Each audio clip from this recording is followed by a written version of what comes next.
Alrighty. Good afternoon. It actually is afternoon, and I remember that it is afternoon. How y'all doing? Doodle, Detain, Cosmo. What's up? Oh, Scion. How you doing, man?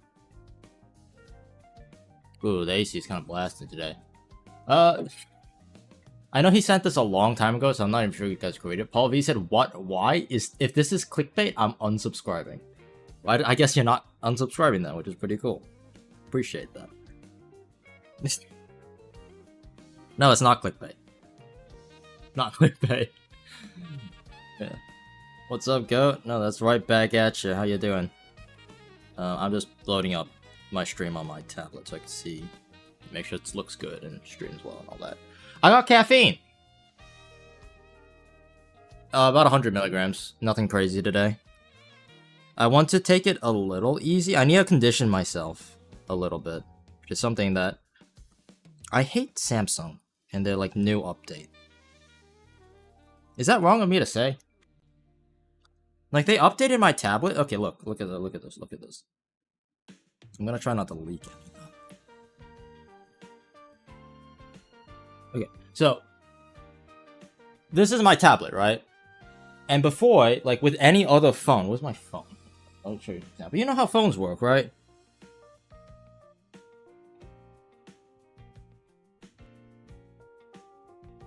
I'm not leaking anything on this, I don't think. Oh yeah, that might be a leak. Anyway, you know how like on a phone, when you scroll down, like you get all your settings and stuff and whatnot, right? You can see like the battery saver, the modes, all that stuff, which is incredibly useful.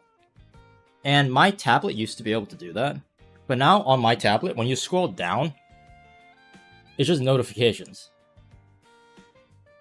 Like, where's my settings?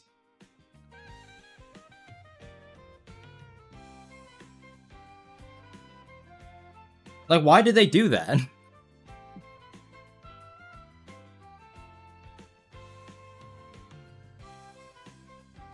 You could change it back somewhere?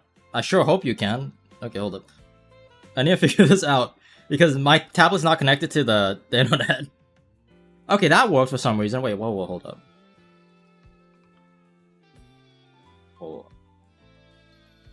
Oh, for some odd reason they moved it. So if you swipe down here, the settings show up.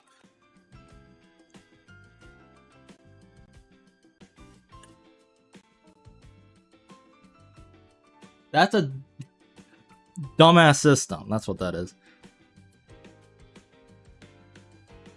Why would you do that? Connect to the internet. There we go.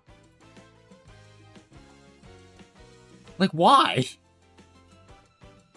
Is that an iOS thing? Yeah, that's dumb. I don't like. Go back to how it was before. What? It's so stupid. Okay, there you go. I'm finally on my... We're finally on the channel again. I can actually see. Your phone does that too? Oh, I feel so bad for you. You know, some of the new phones, they have, like... My dad does it. I don't know why. But I think most people... Can I not get ads on my own stuff? Please and thank you. Okay. Okay. And load you up to the side so that we can read chat. Looking both. I like having chat multiple places. It's not horrendous, okay. I guess you gotta get used to it, right? I for one, hate that. That's dumb to me. How do I make it auto-rotate? Where's the auto-rotate button?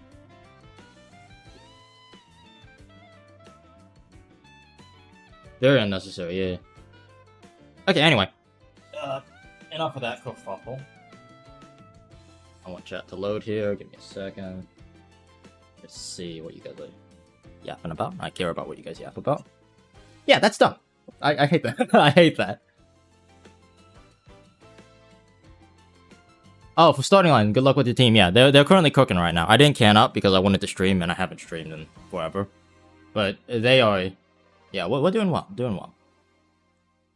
I was gonna say something, but I forgot what I was gonna say. Oh yeah, what's up with the title and thumbnail? That's real. The end is nigh, as some might say. The end is fast approaching.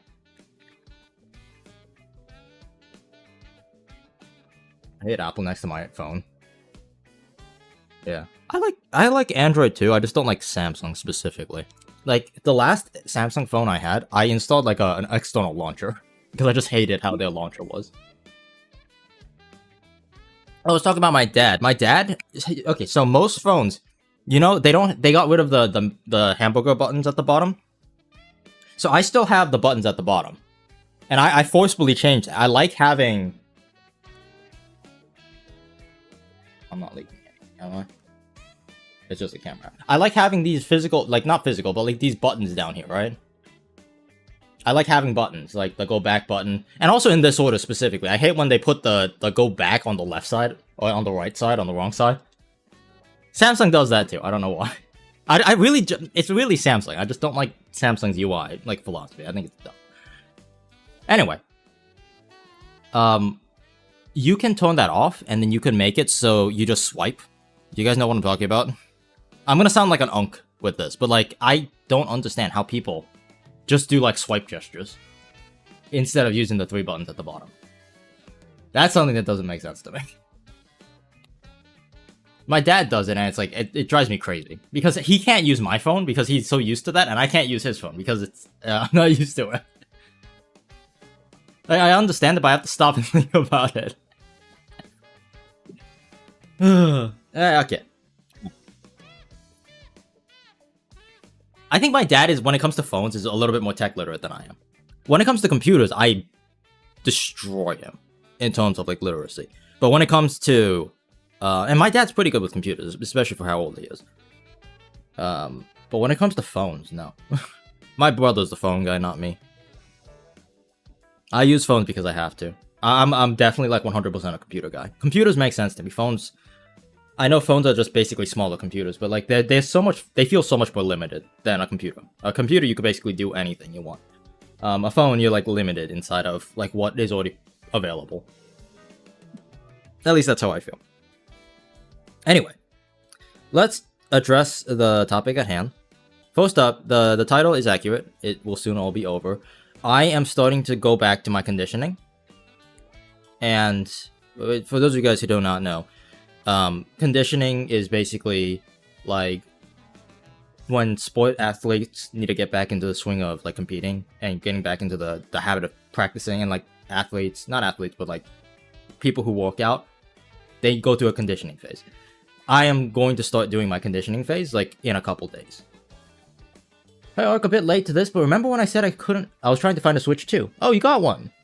I've had a lot of fun with Mario Kart, and the input delay improvement seems really nice from Splatoon. I didn't play Splatoon, so I would not know about that, but that's good to hear. Like, I did notice that the game felt very responsive compared to Mario Kart 8.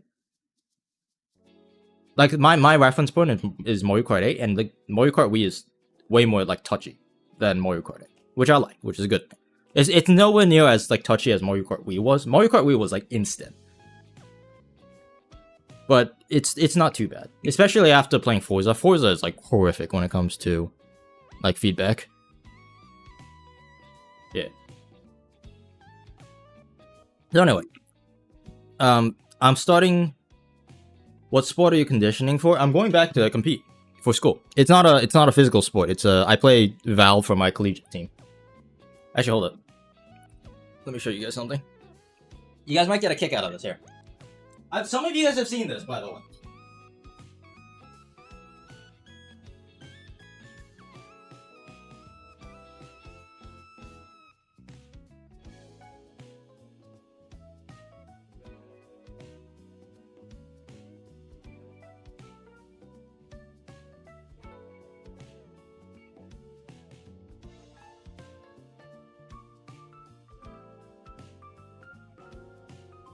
I don't want to. My name is written on it, so I don't want to leak it, but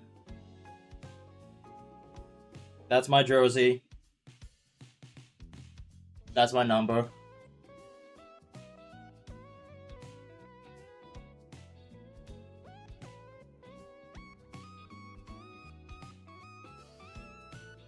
I play for a college team. I play Val.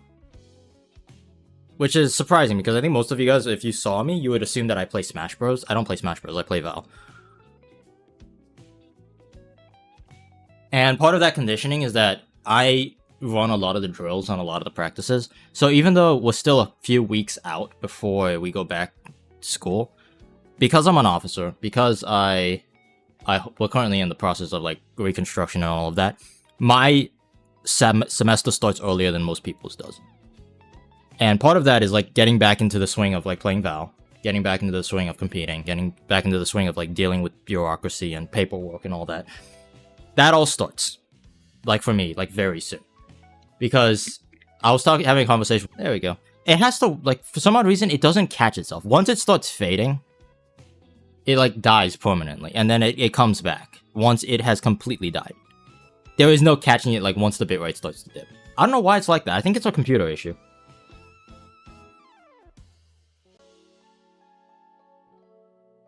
I don't know. That's weird. There was a bug on Switch 1 where Wired wouldn't do inputs and be just a 7-frame delay. Now it's proper instant. Is Wired better? Should you be playing Wired in Mario Kart World?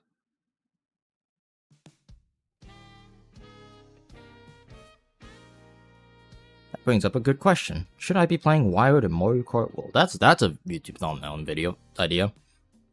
It's like, I don't think it matters, because with the Switch 1, the original Switch, wireless was better. You should have always been playing, basically always been playing wired. Wireless, I meant. With the Switch 2, have they tested it? Is there a way to make the game more responsive? Because if there is... Like, I play on an OLED, so my game is naturally just going to be more responsive. But if I can make it even more snappy than that, I would do that. I actually would love... If playing wired was better, I will play wired. Might have to think about that. Anyway, I did see that my stream cut out a little bit.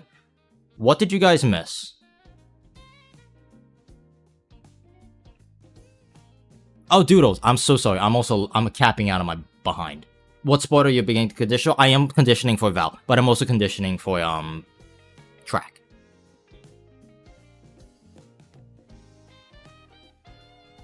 I'm conditioning for, like, long distance running. There's that too. Yeah. I was only thinking about Val because that's that's all I've been thinking about. I forgot that I also do, running. Alright, I'm actually legitimately curious if playing with no input delay is better.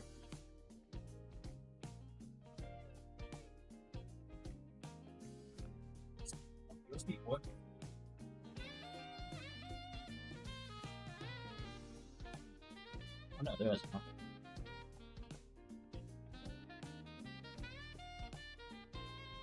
I already have a USB-C cable plugged in. It's like a Nintendo one.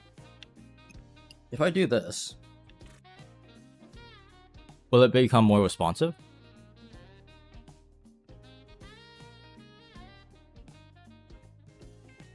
You guys can't see because I'm just messing with it, but I don't know. It's a placebo effect instantly, I think it is, but I can't tell. We'll see. Anyway, let's actually get around to playing some Mario Kart, because that's what you guys came here to see, and I will try my best not to disappoint. Okay, I have it plugged in. I'm actually going to try playing with it plugged in and see what happens. Game plan today, we're going to be time trialing a good old friend. A classic, as some might say. I hate how my stream sometimes dies like that. That's actually very, very aggravating and annoying.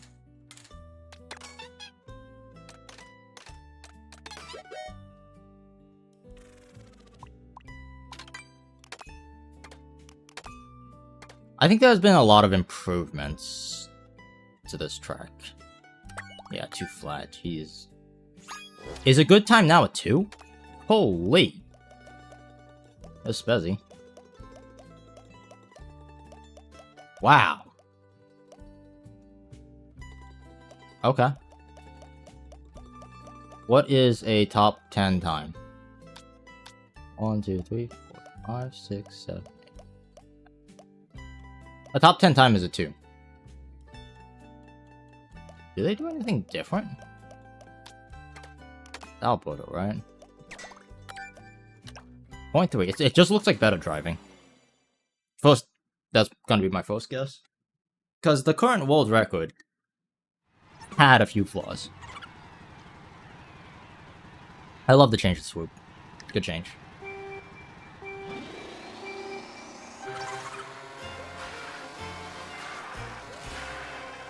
I think there is an extra time save in, like, you get another mini turbo. I remember Miri telling me something like that.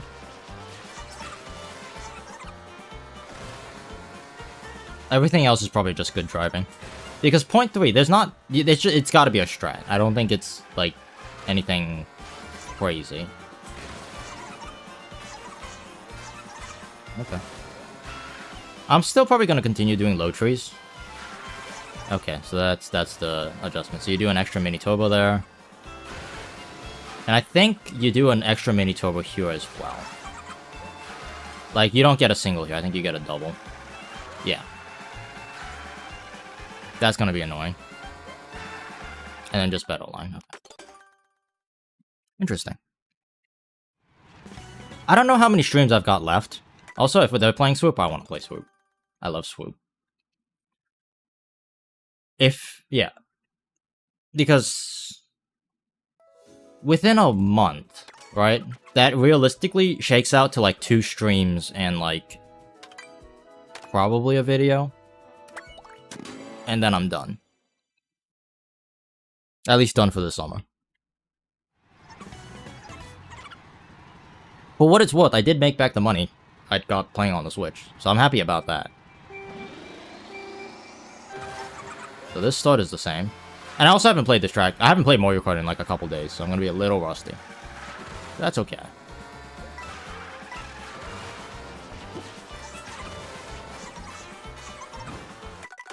Case in point.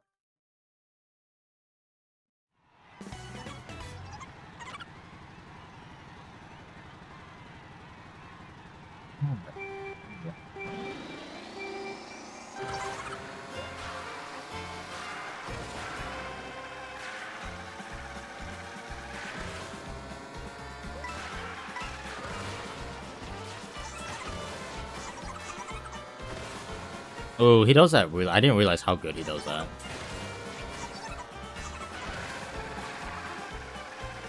That's fine. I'll catch him eventually.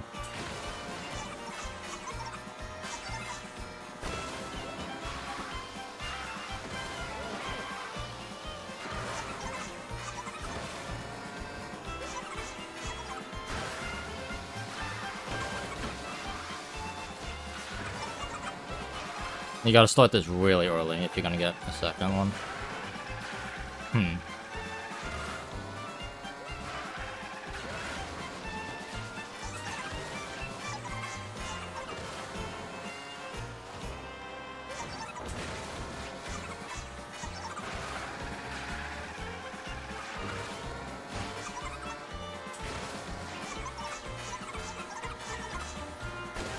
Get trees right. I forgot you're supposed to do this. So you gotta, like, overturn it a little bit to make sure that you get the angle.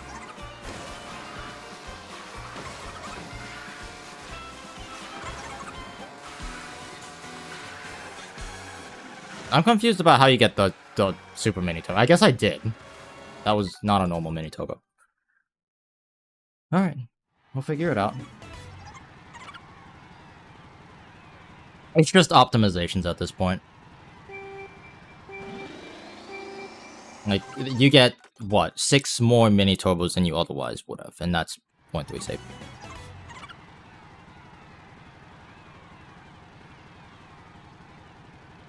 I really don't like having a cable on my lap. That, I will admit, is a little annoying.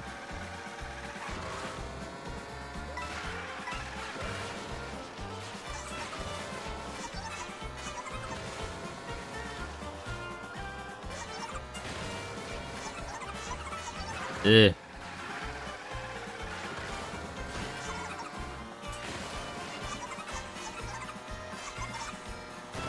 Man, I can't do trees right. I keep forgetting about this part too. That's so weird to me. It's like the entire sequence is foreign. Because it has been a while. He goes out wide and comes in a little bit.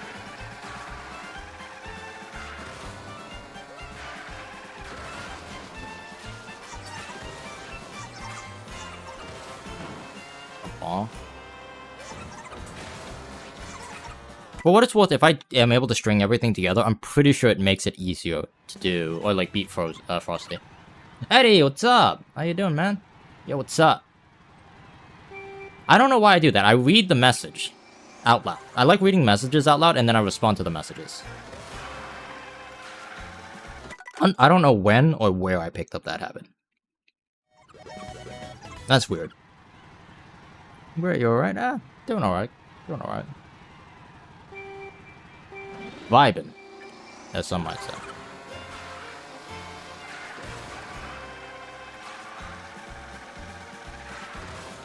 Doing some DK pass, having a good old time. Learning a few more strats. They do a few more mini turbos than before.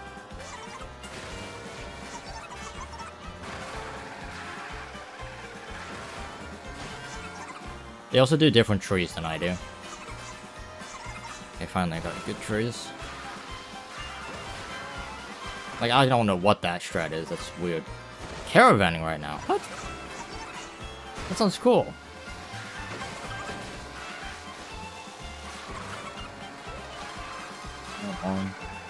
He goes all the way wide. I don't know what to get. Yeah, I didn't get it that time. Man, that mini top was actually like decently hard to get.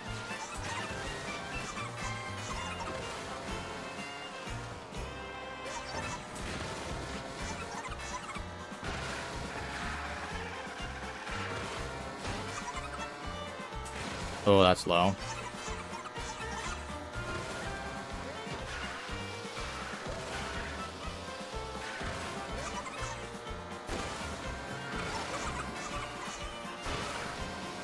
See, Ark, sounds good. Have fun. Caravanning, that's cool. What's the goal here? Top 10. Again. There were a few improvements to the current time. There's more mini turbos. Nothing about the major strats have changed, but... And also just de-rusting. De-rusting would also be a good goal. I haven't played in a while, so... I'm not too hard about that.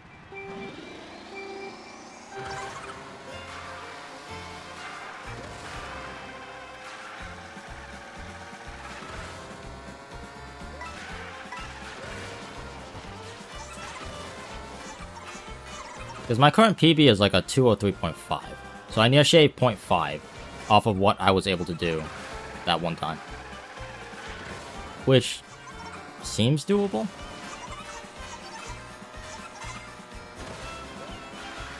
So they do this, which is new.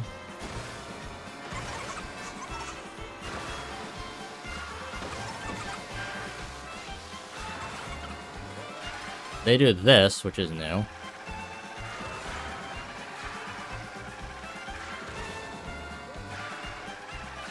when it comes to new stuff, that's actually about it, but... Oh, that's a sign. If I could just string together the same one I had before, with the new strats, I should be looking at like a 203.2.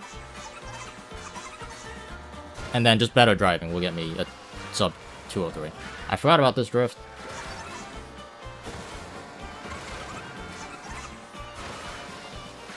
The problem is, like, muscle memory kicks in, and then you do all of the old strats the old way. Like, I'm doing this the old way.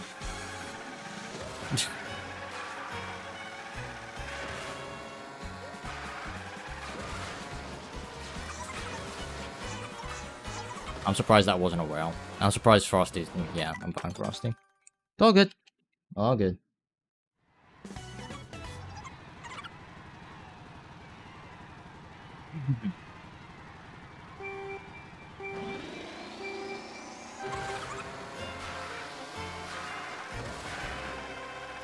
How does it handle? It's hard to describe. It's like Mario Kart Wii Karts, but grippier. Like, it sticks to the ground better. It's like, no, it's, yeah, it's in between Mario Kart Wii Karts and Mario Kart 8 Karts. With Mario Kart Wii, with it not being in, what I mean by that is, it's not as, like, responsive as Mario Kart Wii. But it's not quite as clunky as Mario Kart 8. And the bikes and everything are heavier. They stick to the ground better. That is to say, it's fun.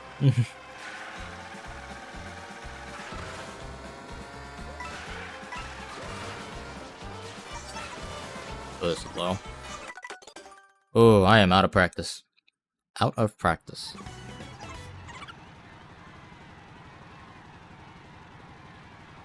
I'm waiting for the caffeine to kick in.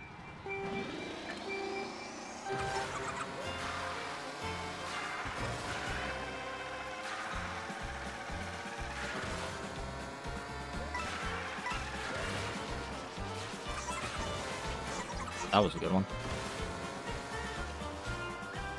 I'm not going to be close to the world record because I just don't have that level of consistency right now. I might have a few that are close, but nothing, like, major. My goal right now is just a simple, nice and easy PB. My current PB is I keep forgetting about this stupid trick. It's so not part of me. Also, that it's not the one. It's if I had to take a guess, the one that saves the most amount of time is this one up here.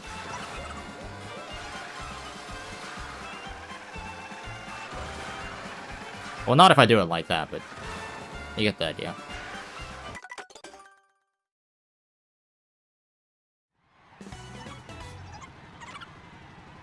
The counter drifting is so weird in this game. I was looking at that back.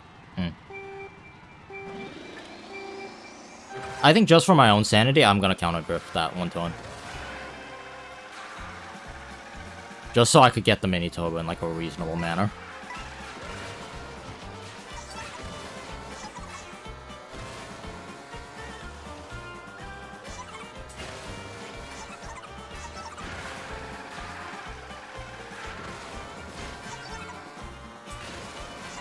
This is gonna be weird.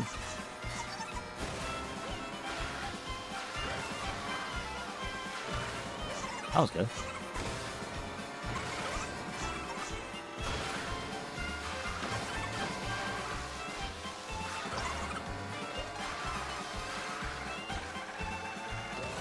Nope. I forgot to counter drift. I said I was gonna do it and I didn't do it.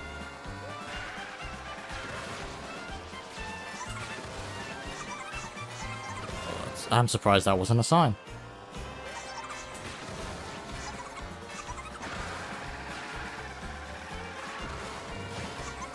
I don't even know what pace I'm on.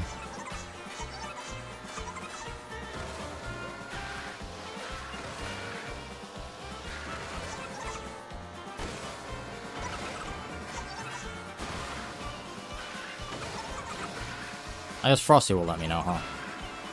Yeah, I don't want to counter drift because sure, it gives me the mini turbo really free, but the snow, and also it makes that one harder. Okay, counter drift, which means I exit a little bit wider out of the shroom cut. I think that's gonna make it easier for me. I don't know if it at that point it might not even be faster. We'll have to see. Oh. Oh. Let's not do that.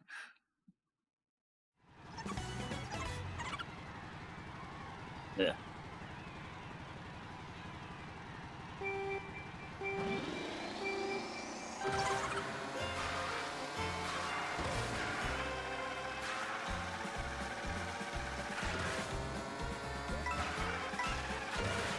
On.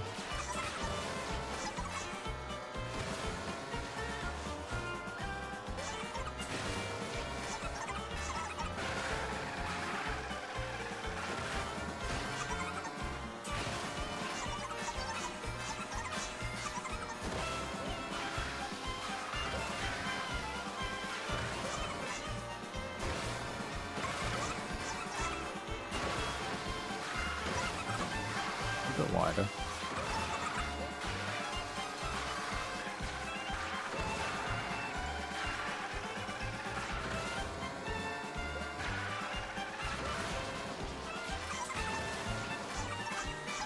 I don't know, that didn't feel faster to me.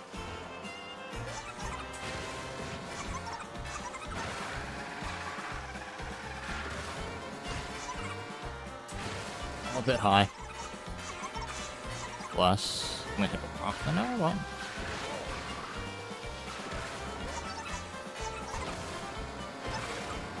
I keep tricking too early on that. I keep just hopping.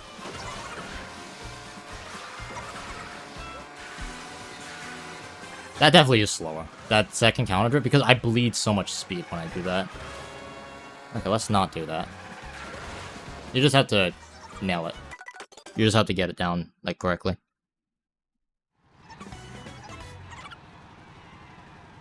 It looks annoying. And from what I've been practicing so far, I think it is annoying. That is... Actually, hold up. I can do something. We have time trial things to do. Dump. Well, the goal would be a 2 or 3.5 PB. Last best times. OPS, please don't crash on me.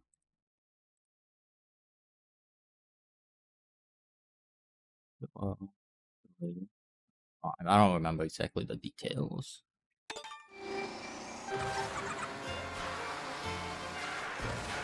We got on stream, that's all I remember. I was very happy about it.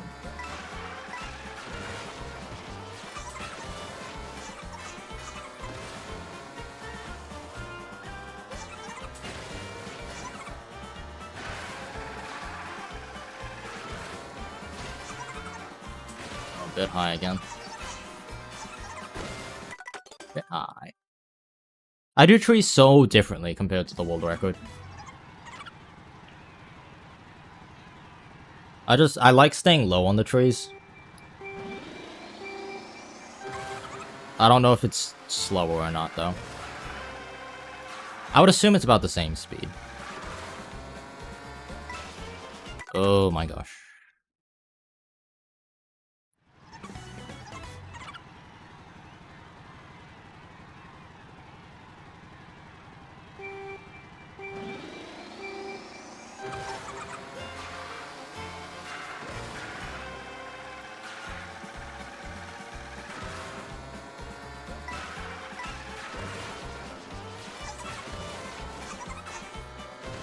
Using swoop as my markers is weird.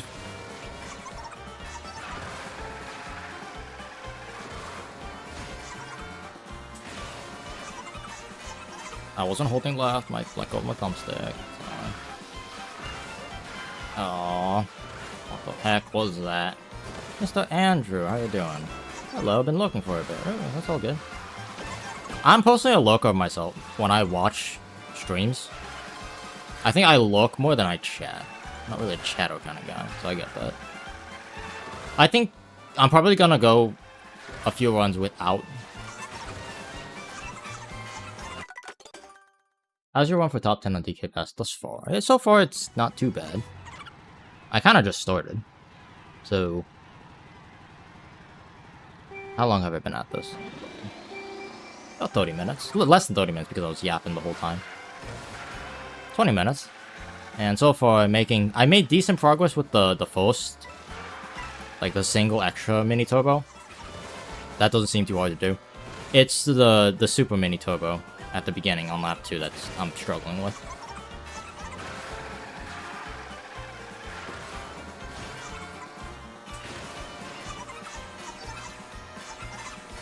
Yeah, big look, people.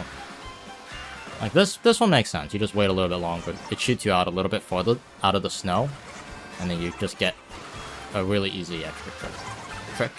Mini turbo. This one doesn't make sense, though.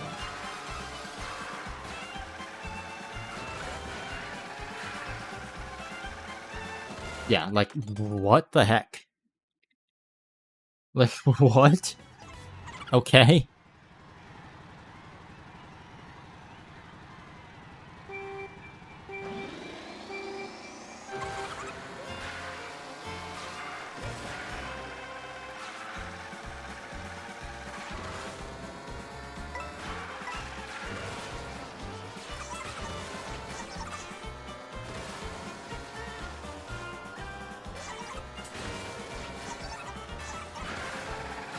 I love the way I do that. It feels so fast. Even I don't think it is, but it feels fast.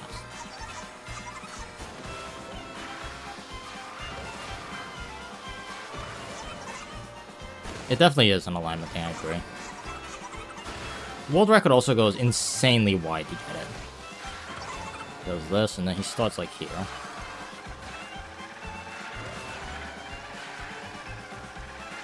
Like, I could do that, but I don't feel like that's faster, because I'm so wide at the end of it.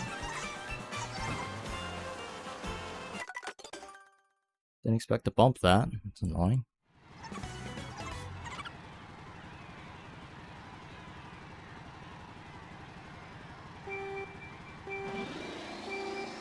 I'm hoping that I'll be close enough to the world record where I could just trail him. Whenever you play against people who are just slightly faster than you, at least from my experience, is you get a bit of a toe. It's like they're pulling you along, because you just have to mirror some of the stuff that they do. But the problem is that toe breaks the farther you get. So you kind of have to be able to, like, keep up a decent amount. There's a limit, like a certain amount of speed that you need to be able to carry.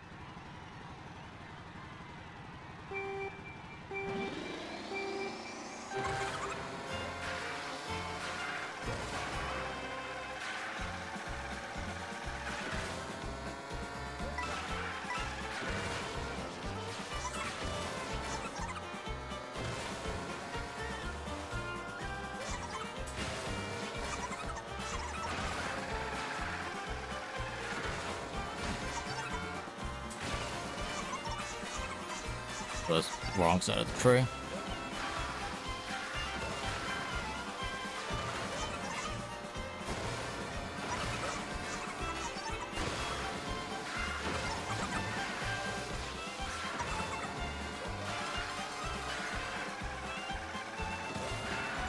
I didn't get it.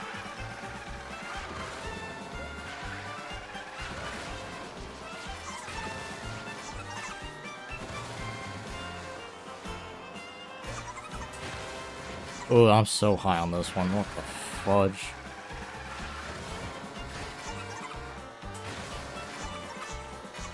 Did I miss the tree? Crazy. Working your way slowly, most learning strategy at the start. Yeah. I might be too far, like, too slow to have a toe from the world record. I might need a slower time. Ethan! Hey, dude, how you doing? The title is not clickbait. I feel like I should preface saying that. That is, the title is true.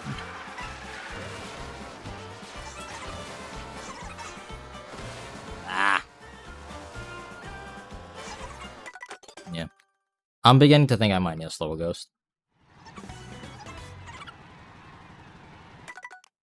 First up, I need to make a ghost. I think that's step number one, because all the ghosts, and this might sound like a really, really weird excuse, but all the ghosts so far have been using Parabeady, this guy.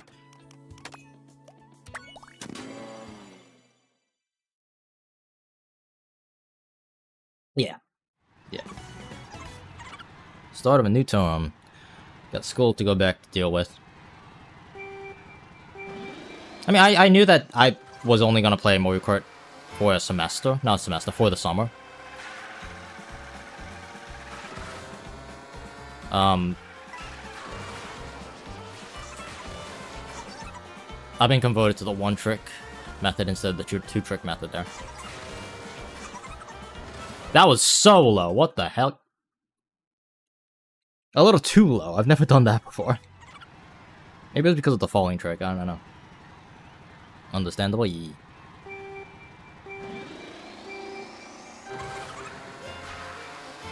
Like, my semester doesn't start until August. But I got stuff to do. Before that, I need to get back in shape for running. I have been skimping on running, and I need to get back in shape so I can run.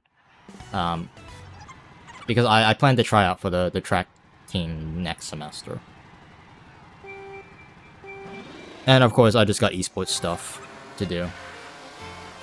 It's really exciting time because we're getting kicked out of we're getting kicked out of our old space. And then I need to help, you know, well, I'm doing the best I can, but I'm like, we'll help designing the new space and making it look lively and homely for the esports club. And then, of course, there's just stuff I need to practice and get my game back on. As cool as it would be if I competed in, like, Mario Kart World, which would be sick, by the way. I would be so down for that if my team had a Mario Kart World team. We don't. So I am playing Val. And I need to get my rear end gear for that. Does hopping a bunch in off-road help like an MK8? I don't think so. No. The physics, I think, are a little different. At least, I haven't seen people hopping. Is that mob psychology? A little bit.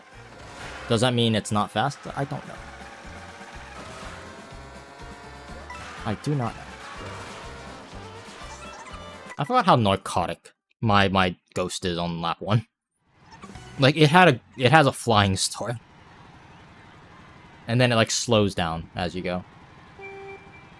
Realistically, the only thing I'm trying to achieve here is a faster time by doing an extra mini turbo. Everything else will kind of, like, fall into place.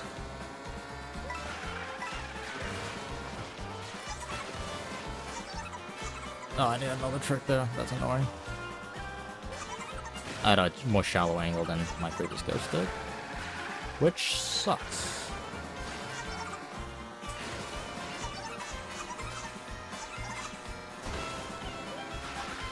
Important parts of life? Yep, hope you succeed this semester. I forgot to do the mini turbo. Yeah. This semester is going to be interesting because I think this semester is when I start doing student teaching.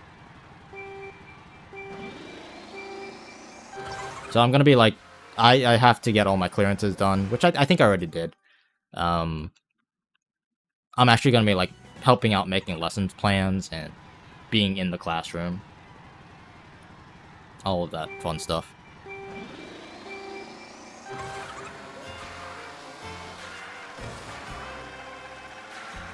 I hope I don't end up teaching anyone who knows me.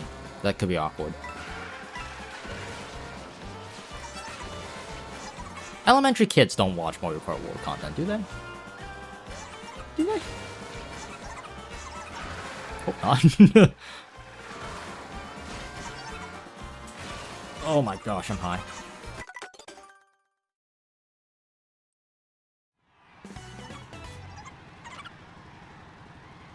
I'll kick their butts at it, I'll tell you that. Have we ever play Mario Kart World?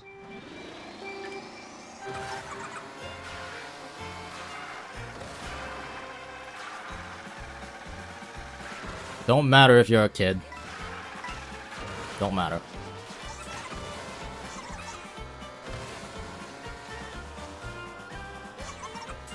Actually, I don't know, because, like, I still have classrooms assigned.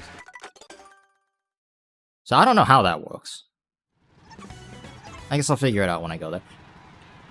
Do you think I should continue... I'm just asking the general you, by the way. Do you think I should continue streaming throughout college? Because unlike every other semester so far, I have done 18 credits. I have done... Like, I've had a full-time... Well, not full-time, but as full-time of a job as you could possibly have. I've had officer positions. I've had... I have a girlfriend.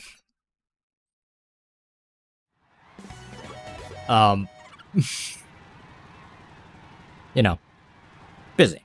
But this is like my first semester that I'm only taking 15 credits. So I'm not gonna have... And I also don't have a full-time job, I'm just tutoring. So I'm gonna have a little bit more time than every other semester I've ever had. And I'm debating whether I should use that time, or like how I'm gonna use that time. Should I continue streaming? Do you think that's a worthwhile investment? I know that's not a question. I'm sorry, but that like to impose you guys on this because it's not really your problem. That's kind of my problem to figure out. But I want to gauge, like, is that the general good consensus? Should I continue doing that? At least casually, right? That's how I feel, at least.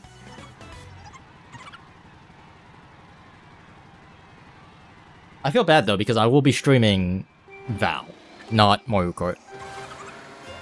Who's actually no? Who's to say? I might still stream Mario Kart. I don't know. Decisions.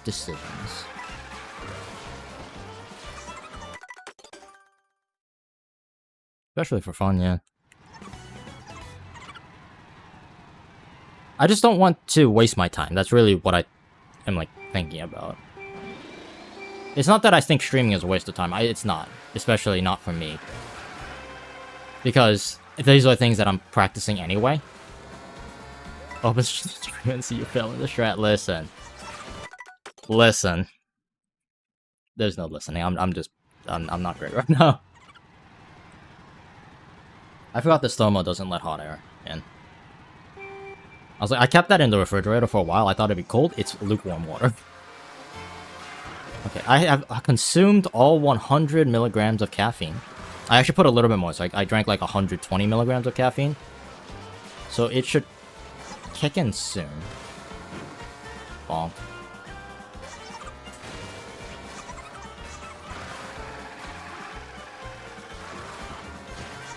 Definitely no for YouTube.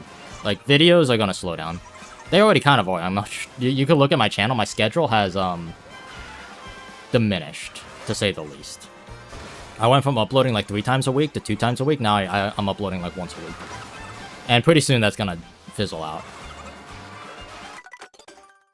Woo!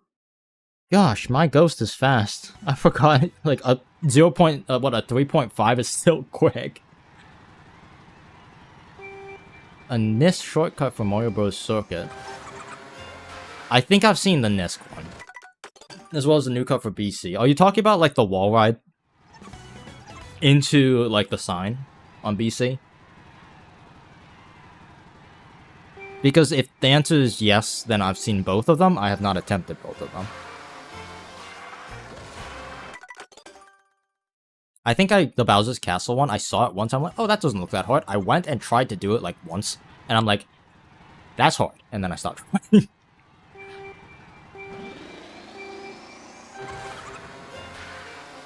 The Logan one. Okay, I'm gonna have to take a look at that then. Because there's another sign, a trick where you just get another trick on the rail. There's that too. Ugh, that was a bad angle. Oh, you're talking about the after, like, Beyblade. Yeah. That trick. That I saw. And that I will not be attempting. Because that is, like, borderline narcotic. Yeah, that's crazy. On Beyblade, after you get out of the cannon. After Beyblade, the second turn, which you normally shroom. Nope, I'm good.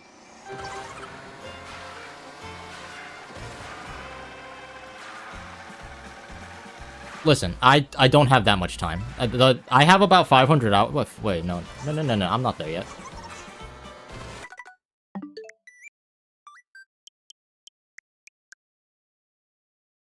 I'm almost at 400 hours. That is going to drastically slow down. Because I cannot maintain it while competing.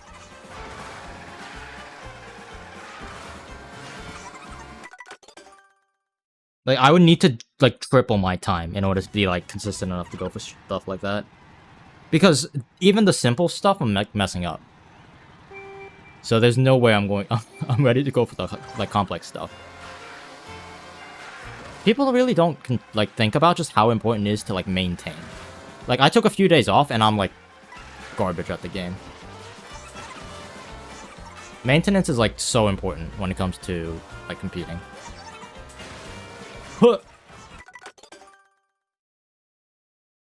Yeah. I'm slowing down. That's the thing that's bothering me, Andrew. Like, as I get older, I started this journey when I was 18. Which, granted, is not young, but it's not terribly old. And when I was 18, I could pick up anything. I was so good at, like, just absorbing information. I'm 24 now. Like, I'm only 6 years younger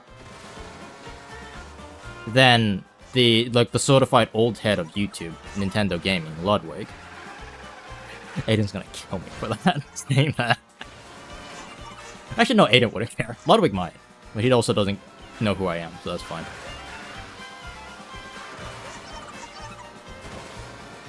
I think it, no, it definitely is faster. Yeah, I'm ahead of him now.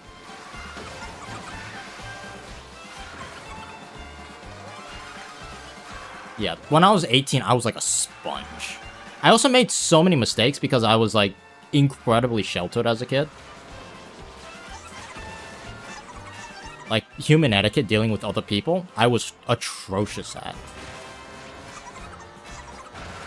And I made a lot of mistakes, so I pissed a lot of people off in Mario Kart Wii. But I learned. They weren't as lenient to me because I was older. But, like, I couldn't help it. Because the lessons that most people learn when they're, like, 16 and, like, middle school, I had to learn when I was, like, 19. And, like, ready for college.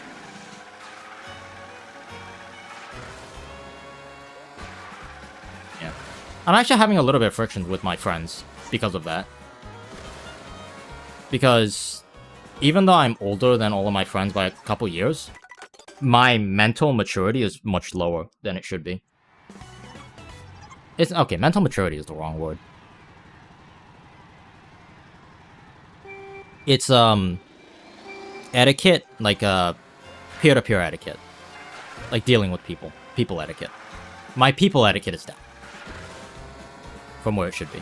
And that's just inexperience with you know, being around people. I was talking to a few of my friends and they're like, "Do you want to watch Ninjago?" I'm like, "I have no idea what Ninjago is." And I got laughed at. And that's been happening more and more recently. I've been getting more and more laughed at for, like, not knowing things that I should know. And I'm just like, yep, that's unfortunate. It's like, I didn't go to middle school, so I don't know things that I should have known in middle school, right? When I was younger, I skipped grades a lot. So I went from... What did I do? I went from 1st grade to 5th grade material. So I skipped the entirety of elementary school. I was homeschooled for middle school. So I never went to middle school. And then I went through a little bit of high school. But very, like, seldomly. It was very, very closed off. Because I didn't deal with anyone. So even though I graduated all my, like, high school material when I was, like, 13, I didn't have the emotional maturity to deal with that. I had the academic knowledge. Like, I read books, and I goofed off a lot.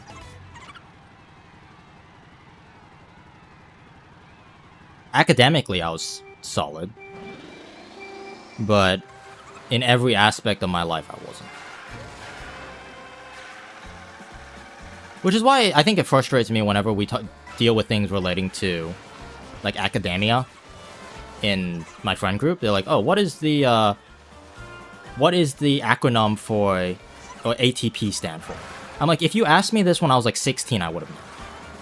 But I'm 24, and it's been, like, 10 years, and I don't remember. I don't remember all of that stuff.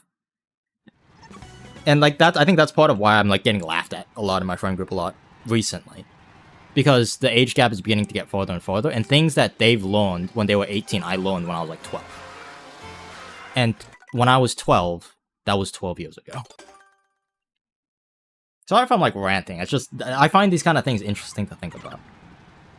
I'm not complaining. I'm happy with how my life turned out, but it does... I do notice that there's, like, really big issues with the way that I was raised.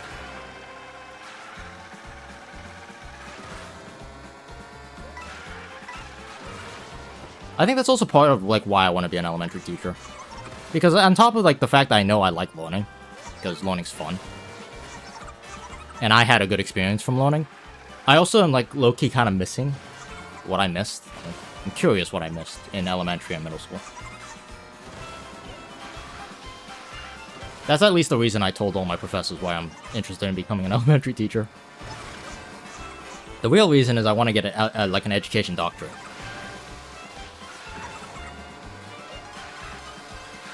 That's the real reason. The real reason is to get a doctorate about education so I can write papers on video games. That is the real reason. Don't tell my... Actually, I don't think my professors would care. Like, I'm signed to... I wouldn't say signed, but I work for, like, a an esports conference, like, and I play for an esports team, and I've been playing video games my whole life. But I feel like if I'm become an education major, it's going to be like my doctorate paper is going to be about education and video games. That's just how it's gonna be.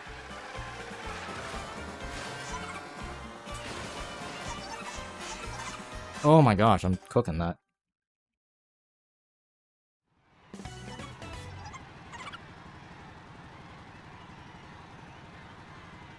I mean, you're also younger than I am.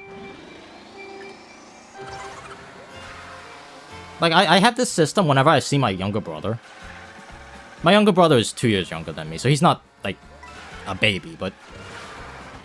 From my perspective, you know, younger brother, always a younger brother. He is way more talented than I am.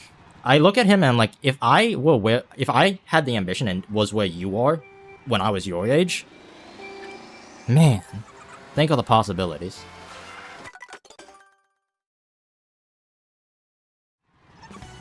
Like, I do low-key kind of miss being 20. 20 was what, 4 years ago? Yeah, I miss being 20.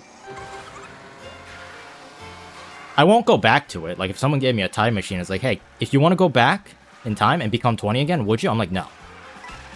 Because I like the fact that my brain is more developed. I like my developed brain. Like, I would not trade that for anything.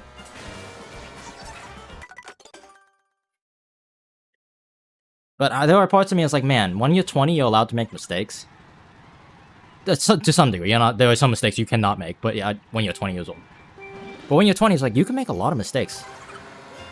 And you'll be fine. Because people still see you as a kid, and frankly, you are. I know that might sound crazy, it's like, 20's not a kid, 20's a kid. I'm 24, I'm still a kid. I'm playing Mario Kart. Sure, I'm making money from doing it, and I do my own taxes, and I invest my own money, and I go to take care of my own, like, education. Still a kid. I think, especially with the way that technology has advanced, currently, in order to not be a kid, like, not a kid is like 30-something. That's not a kid.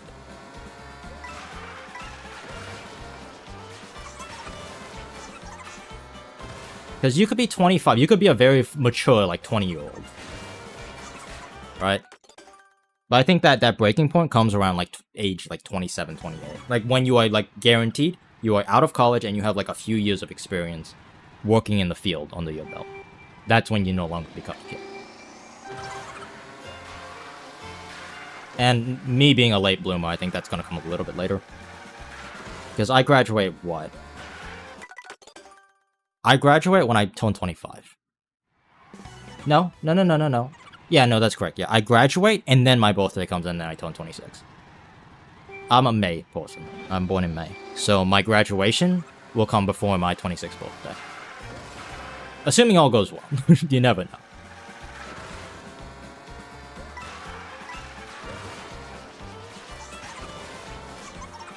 Wow, that was high. Still in the process. Same. I'm sure it'll go well, yeah. The nice thing about being an education major is they're always hiring. Sorry about that. Like, I have gone to every school I have trained and been, like, practiced in. And every school I look at, and every school I go to, like, scout and stuff, they're always hiring. Always.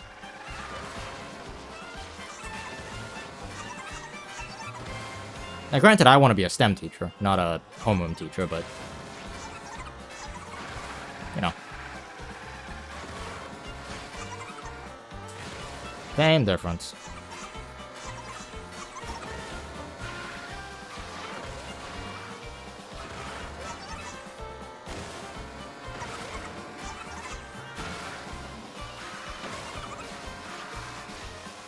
Wow, I am not taking these lines, right?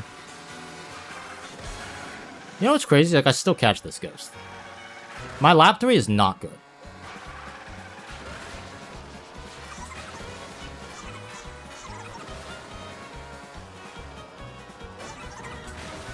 Watch this. Nope, never mind. I was gonna say watch this, and I was gonna go for a slightly different tree. It's like, nope.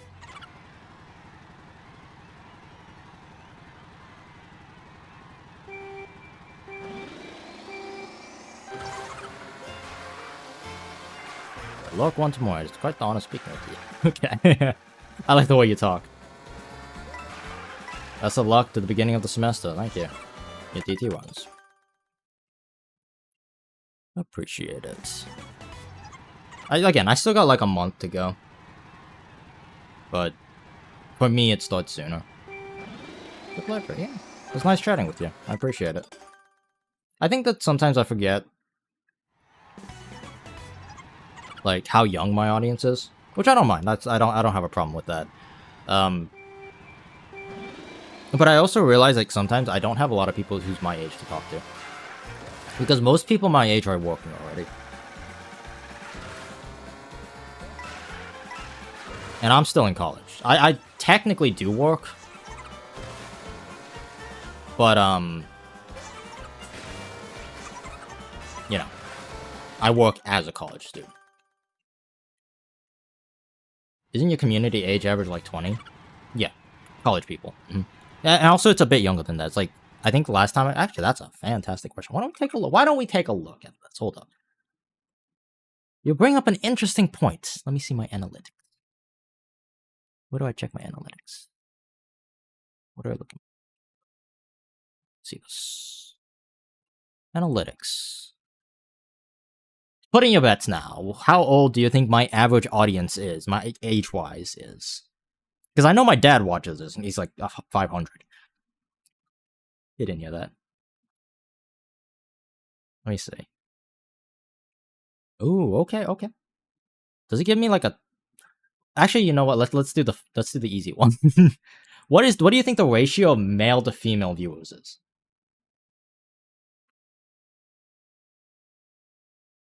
What do you think the average male to female viewership is for your boy RPNTel? 95. Is that like the average for gaming channels? Like 95 to 5? Like 99 to 1? Like something crazy like that? My average is actually not bad if you look at it like that. My average is 93.4 male to 6.2 female. Gonna thank Angie for that. Definitely the reason why it's above 5. Yeah, male is 93.4, female is 6.2, and user unspecified is 0.5. So even with that 0.5 wiggle room, like, still not doing too bad. Not too bad. Even if all of those user specified people are male, which realistically they are, that means I would be 94. Yeah, 94 male, 6.6% female. Dash, you might be onto something. Anyway, the largest percentage... Actually, you know what? You are right. Hold up. Let me see this. Watch time hours is exactly 5%, by the way, for females, but views is 6.2. Interesting. Okay, and for age, you are right. My average age is actually higher than I thought. The biggest chunk is 18 to 24, right? And then the second biggest chunk is actually 25 to 34. So my average viewer age is older than me. I did not know that. I should look at these more closely. And then 13 to 17 and 35 to 44 are like pretty similar. So those two I wash out. It is slightly more to the 18 to 24, but it's here. This screen I can show you. I don't mind showing the screen. See? My camera's kind of blocking it, but you see. Oh, yeah. Actually, no, I'm just gonna hide the camera. Interesting. This is very valuable information. I'm glad YouTube gives it to you. Yeah, like, you see that? So these two kind of wash out. 13 to 17 and 35 to 44, they wash. And then there's a bump in, like, 5th. That's my dad. Like, that's my dad. That's my grandparents. Actually, my grandparents would be in this bracket. Yeah, that's my grandparent. Nice to know. I don't know who this is. Actually, no, hold up. I'm how old? 24? No, this is my dad. My dad falls in this bracket here. My parents fall in this bracket. So that 0.1 is my mom. That 1% is my dad.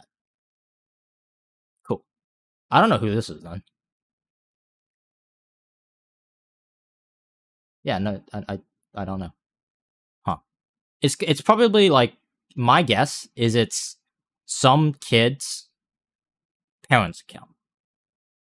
Is that crazy to say? Does that make sense? I think that these two brackets, the reason why these two are so big is not because there are 34, 35, and 44 years. I'm sure there are, but this is the prime age for like little kids or having kids, right?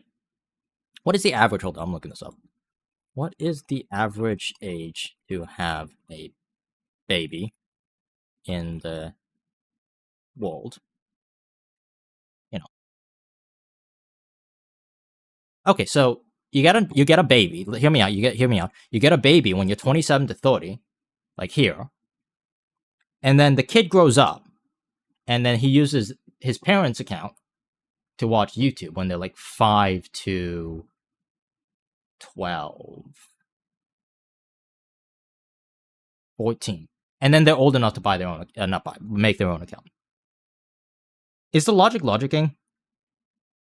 Is the sense making sense? Because I cannot imagine why a 50-year-old person would be watching Mario Kart World.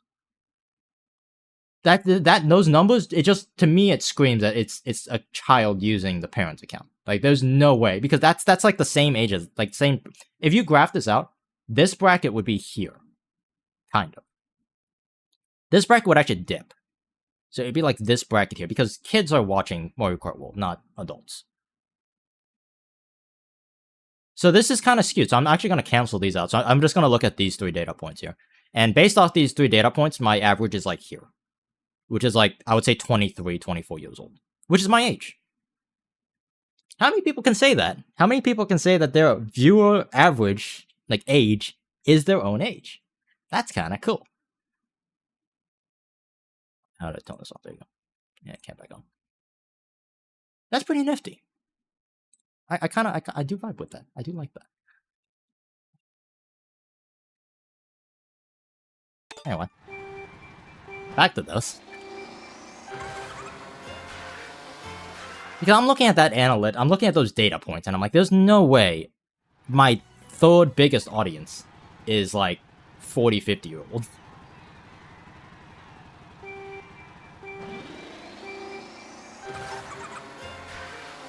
Because when you watch YouTube without an account, it doesn't give you a statistic, right?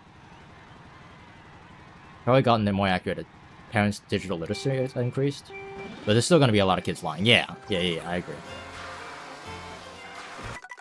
What is happening? Gotta be.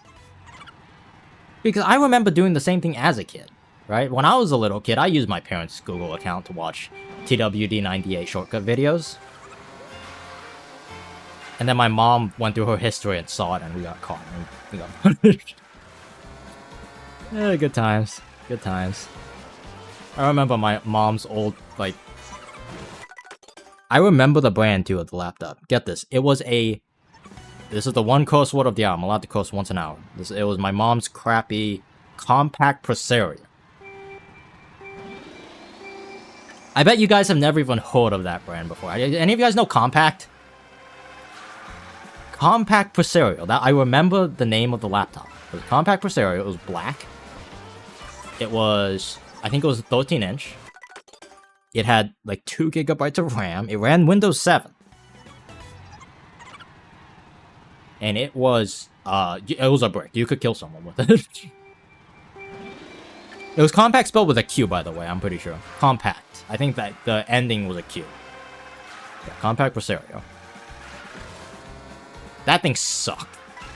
But then again, I think most computers, like what, 15 years ago sucked. Especially laptops. Laptops were awful. Desktops were okay.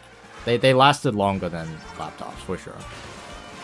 The other one was a Dell Inspiron. Do you guys know what I'm talking about? The Dell Inspiron, the Windows XP one, the silver one that everyone had. My dad had one. My uncle had one.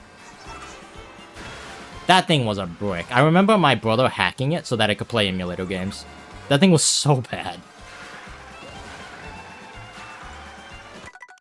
It was a silver... It had like a latch that prevented it from opening on its own. You have to push the latch and then lift it up. What was the first laptop I played a lot of games on? It was my sister's Toshiba. My sister had a Toshiba laptop. 6 gigabytes of RAM, which at the time was a lot of RAM. Especially for a laptop. It ran Windows 8. I think it was 8. I don't think it was 8.1. I think it was Windows 8. The Toshiba... I don't remember the name of it. All I remember is that it had 6 gigabytes of RAM, and that it supported DirectX 9. It didn't support DirectX 11. We knew this because we tried to run Dolphin on it. And it would only work with DirectX 9. You could not work it with DirectX 10 or 11. Right? It just wouldn't work. And we really found out because we tried to run Simu, the emulator. Is Simu the right emulator? The Wii U emulator? You guys know what I'm talking about? What is the name of the Wii U emulator? It's Simu, right? I know the 3DS one was Citra. Citra was the 3DS one.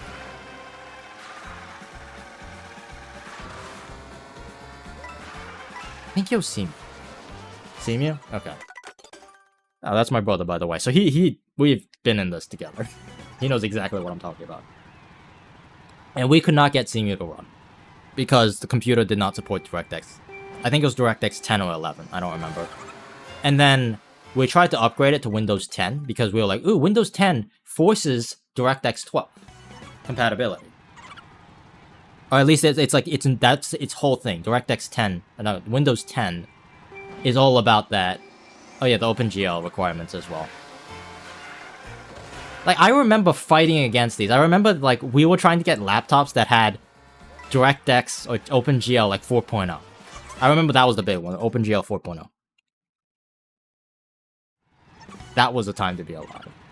And I don't think that Toshiba, my sister's Toshiba, had that. The Compact definitely didn't. I think it was a piece of junk. My grandma had an Acer. Acer Inspiron, I think it's called. Or was it Dell Inspiron? I forget which one it is. What was Acer? What was the Acer laptop? Eclipse? No. What? They still have, like, new versions of the laptop. We're talking about, like, old versions of the laptop. Like, laptops that had, like, a tiny battery that lasted, like, 5 minutes.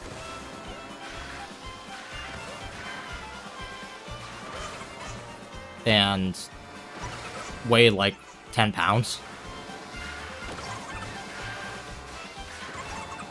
Yeah, that's the era we're talking about when it comes to laptops, computers.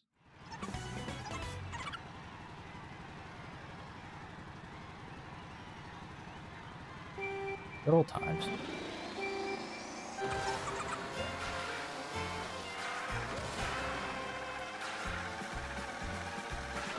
You know what? I could probably beat this PB. This PB was not that quick. If I just hang with it until I get to the shortcut section, I'm going to beat it. Speaking of, I do need to use the bathroom. So I will be right back. I'm actually gonna unpause so you can hear the music. I will be right back.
I don't know why it's so laggy today. I don't know what happened, but recently my computer has been incredibly choppy. And I'm pretty sure you guys all saw, like, how laggy it was. Also, I'm getting better at, like, doing pit stop bathroom breaks. Like, my bathroom is right outside. So it's just like, you go, take a leak, wash your hands, and then get back. It's so quick.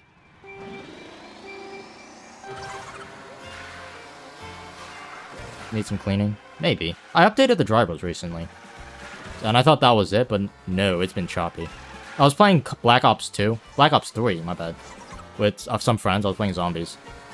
And every time I'd tab out, my computer just became unusable. Like, every time I opened Chrome, it just hung for, like, a good, like, 10 seconds. It was bad. I don't know why it was, but it was just bad.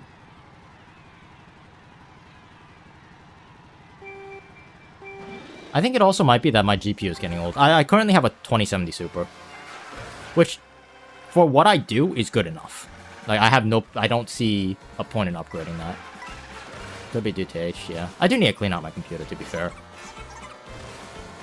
My computer is...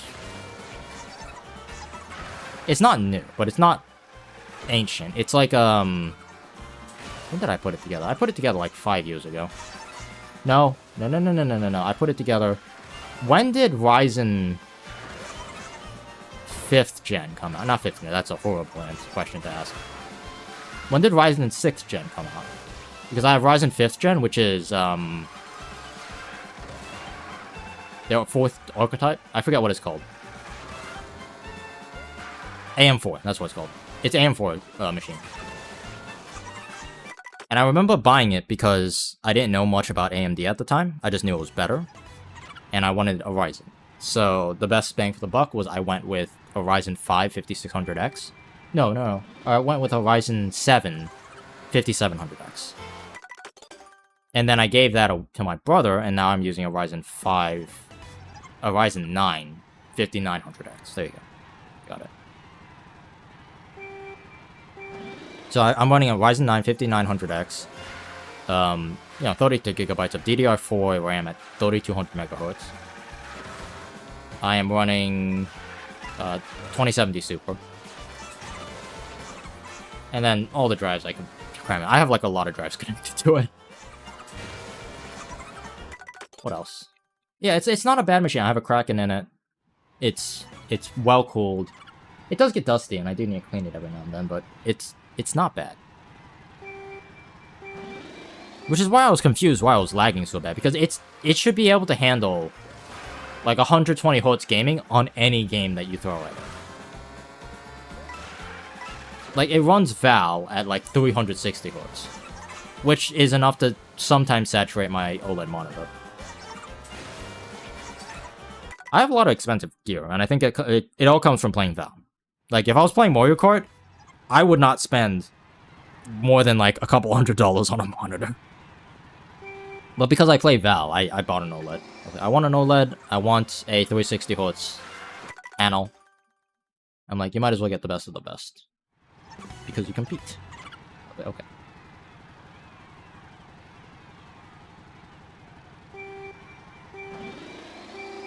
It could be all of the above. It's a machine that's getting old. I'm sure if I like refresh it, like uninstall everything, put in a new SSD, or just like wipe the current SSD and just install Windows 11 again, it'll be fine. It does need some of that. It does need like a complete wipe. I stop hitting this hole. My main concern right now is like I can't upgrade it. It's an unupgradable machine. Because it's AM4, and it's correction, the last generation of AM4. If I want to go AM5, I need a new motherboard, I need new RAM, and I need a new CPU. I need to redo the whole thing. I also think the AM4 uses different mounting brackets than AM5. I could be wrong about that, but I'm pretty sure it does. And if that's the case, then I'm going to need a new cooler as well. Because realistically, if I'm upgrading, I'm going to be going from a Ryzen 9 5900X to like a Ryzen... What is their newest one? It's like Ryzen 7th gen, right? For AM5? I don't even know what their newest generation is. Are they on 8th gen at this point? Like, my computer data for computers, I know that's very ironic, but computer data for computers is really old. Like, I remember when Ryzen first came out. Like, Threadripper and all of that. Good times. Really good times.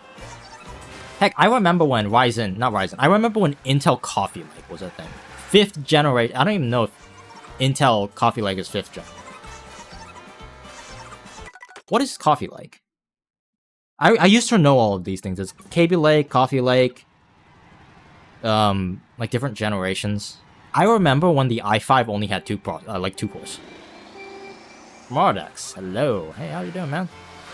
Do you know what I'm talking about? The Ryzen 5. So the distinction used to be, not Ryzen 5. Intel used to do this thing. Well, Intel i3s was dual cores. Right? Dual cores with hyperthreading. Intel i5s were quad cores with no hyperthreading. And then i7s were quad cores with hyperthreading. Right? I remember that. If you went back in time and told me that a modern Intel i5 is like, I don't even know how many cores they have. They have like an i5, a modern i5, I think has like 8 cores with hyperthreading. Like a modern i5. Something crazy like that. I would have gone like, why? What did modern i5s have? They used to have like different tiers and stuff. That's the old system. The old system was dual core with hyperthreading was an i3. Quad core with no hyperthreading was an i5. Quad core with hyperthreading was an i7. That was the difference between them. Now I have no idea. Because an i3 has like a quad core with hyperthreading. I'm like, what? That's an i7. An old i5, like an old i7 is like a modern i3. It's crazy.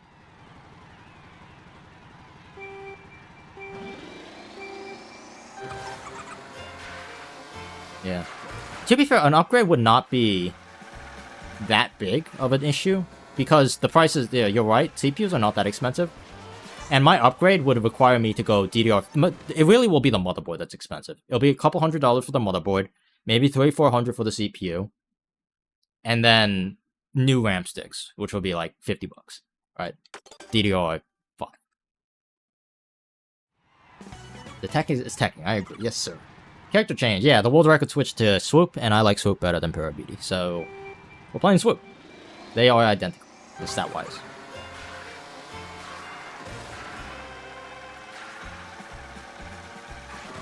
And I'm trying to beat my current Ghost with an updated strat, which is just a mini turbo. So I just need to hang with it until we get to that section, and then beat its pants off at the very end. Now, I'm not doing a very good job of keeping up with it. But to be fair, I'm finding the technology conversation more interesting anyway. This is going to be one of those things, if it happens, it happens. So, unfortunately, I did not gain on it at all. But my Ghost is also really bad, so I could still chase it down. I should also be trying to implement the other mini turbo when I'm like this far behind.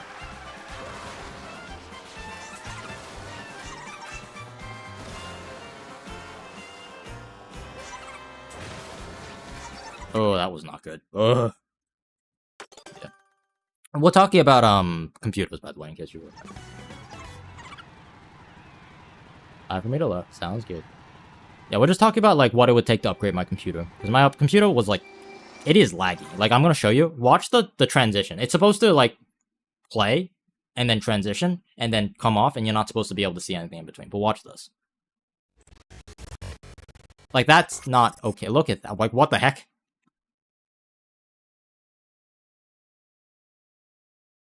It's not supposed to do that. Like, what? Oh, the audio glitches as well. That's fantastic. Yeah, I don't know why it does that. It's not supposed to do that. It kind of works. Hey, it switched scenes. I might as well not have a transition to begin with. I might have just, like, cut straight across. Like, quality, isn't it? It was fine before, wasn't it? Yeah, I know. I don't know why. There's something wrong with my computer. And I need to spend some time and, like, diagnose it.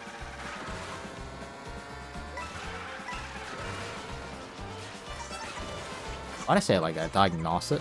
Diagnose it.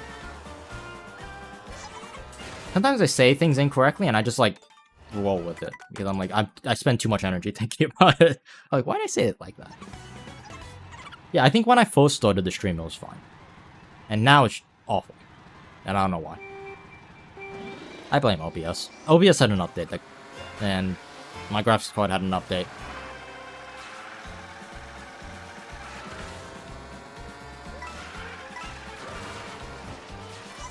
I'm ahead of the ghost.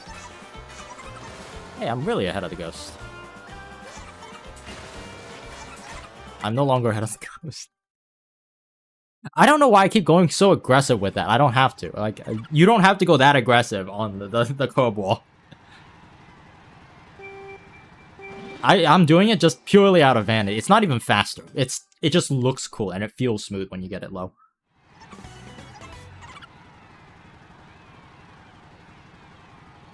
Like, I don't have to do it like that.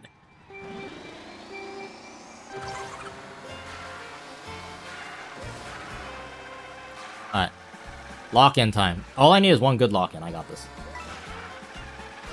We don't need that coin. We don't need that coin. Lock in. Get back here.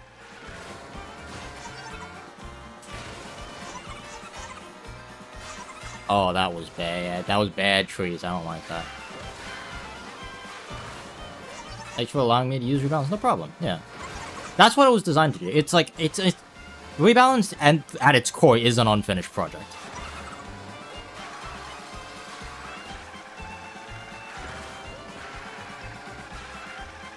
Okay, well, I just swapped the two around, which was not good. Well, this was a high one. That was the dev yesterday, and things are looking promising for the project. That's good to hear. I do regret not being able to finish Rebalance better than I did. Like, it was not balanced. It was not balanced. I know that was the goal. I did the tracks were balanced well. I like the changes I did to the tracks. I like the changes I did to the aesthetic. I like the changes I did to the items. I like the changes that I did to almost everything except the vehicles. Like, they needed more tuning. The vehicles were not balanced. Hey, Han. And that's probably my biggest regret. Like, they were cool. Like, I really messed with the parameters to do really crazy things that Nintendo was not expecting that you could do. That was cool. There's a cool aspect of it, but it was not balanced. So if someone actually spends some time tweaking the vehicles inside of Rebalanced, you could get... The product would actually, like, 10x. Because the Sprinter was OP. And everything kind of just got power crept. Everything was strong. And in essence, that kind of made it so it wasn't very good. Like, it's a fine balance, but it is... That is my biggest regret with Rebalanced. I could have done the vehicles so much better.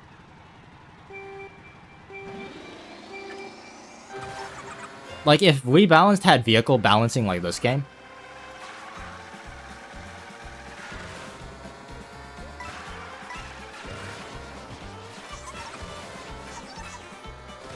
Yeah, that's my one thing. If you're gonna mess with Rebalance, don't keep the vehicle stats the same. You could keep everything else the same. I think I did a good job with everything else. Making every track drivable backward is just neat. And what, frankly, Nintendo should have done. So bagging is, like, viable. And the item probability with the Thundercloud and Mushroom Spam is different. And the Green Shell item change, I like that change, because it makes it less reliant on luck. To, like, hit people. You could actually, like, snipe people, which is cool. Like, reds don't break as often. It's like, there were a lot of good changes when it came to everything else except the vehicles. Which is sad, because the vehicles is the one, like, selling point of it. Why didn't really like it that much.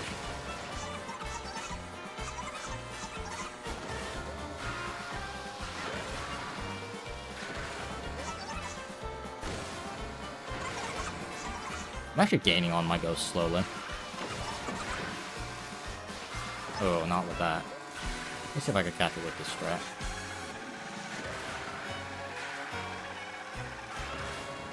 Nope. Did I lose time to that? I think I lost time with how poorly I did it. I want to see where I am, like, pace-wise. There's no way I'm, like, more than, like, half a... okay, I might be a little bit more than half a second off. Yeah, I'm, like, a second off.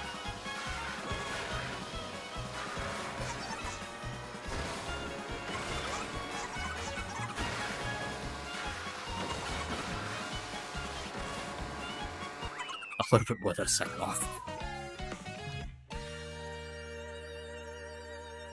OBS. Oh, OBS. Okay, thank you. It came back. Come on, load. I think OBS is about to crash. I think that's why it's so glitchy. Oh my gosh. Every track in every game? Holy. Have fun with that. Yeah, OBS is being a dumbass. So I'm going to restart it, and I will be back in like 3 seconds. 3 seconds. It was very quick. Very quick turnaround. Alright, now let's see if OBS... I'm actually hoping that actually fixed the glitchiness. Hold on, let me see. Nope. Nope.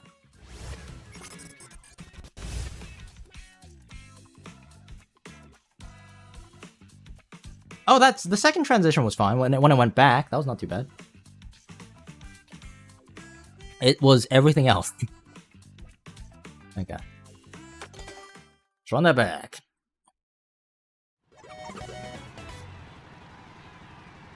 Like, the goal for the rebalance mod originally was to keep the Flame Runner as the best vehicle in the game. That was not supposed to change. But I needed to tune every other vehicle up so that they are slightly competitive. Well, more competitive than they currently are. And if I wanted to do that, I could have done the Mario Kart World approach, which is just make every vehicle play the same. With, like, slight variations to them. Because that's all Mario Kart World did. And I did think about that, but then I was like, you know what? I want to do something ambitious. I want to make it fun. That was a mistake. I shouldn't have done that. I should have just made... I'm RDX. If I could suggest something, what I would do, make every bike inside drifting. And then make every kart similar stats to, like, the Wild Wing. Just a little bit faster. A little faster than the Wild Wing. A little slower than the Flame Flyer. And give them a little bit more mini turbo. And then your game's balanced. That's what I would do. At least that's what I would change. Is what I'd say. The only exception to that is, like, keep the Sprinter the same. The Sprinter's kind of funny being the same.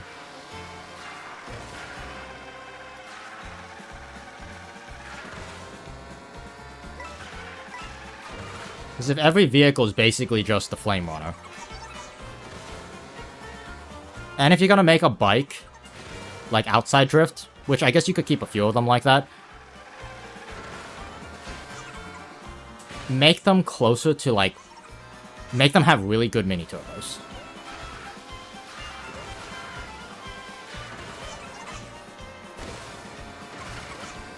So, like, make up. They should be, like, in between a kart and a mini inside drifting bike.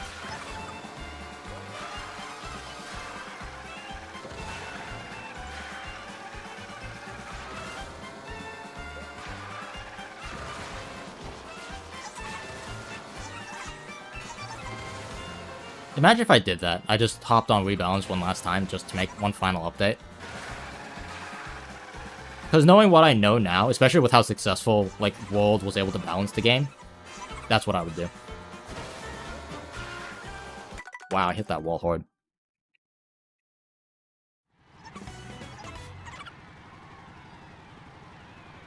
Because ultimately, that is the best way to balance the game. Just make every vehicle very similar and just with slight variations between them.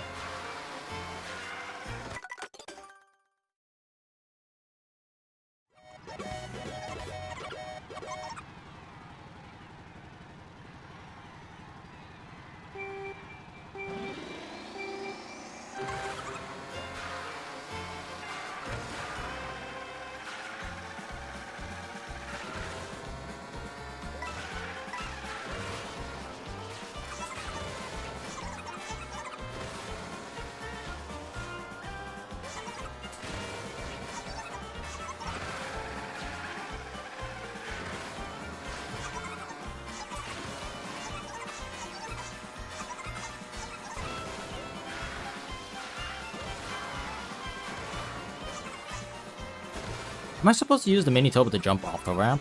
Because I think that's what's giving me that. That's what giving me the speed, right?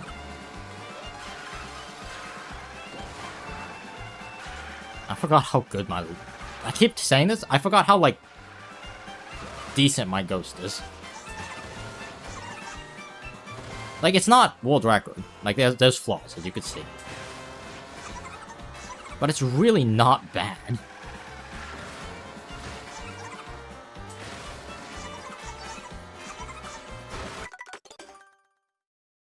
I'm glad I'm able to, like, keep up with it a little bit.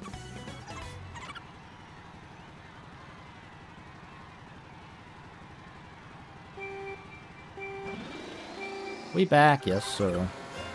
Did not refresh for you guys? Huh. Yeah, I'm not sure if you caught what I said, MRDX, about what I would do about the balancing thing.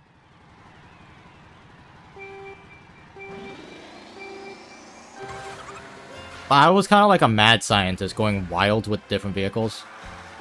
Oh, you switched devices while you're offline. Got it.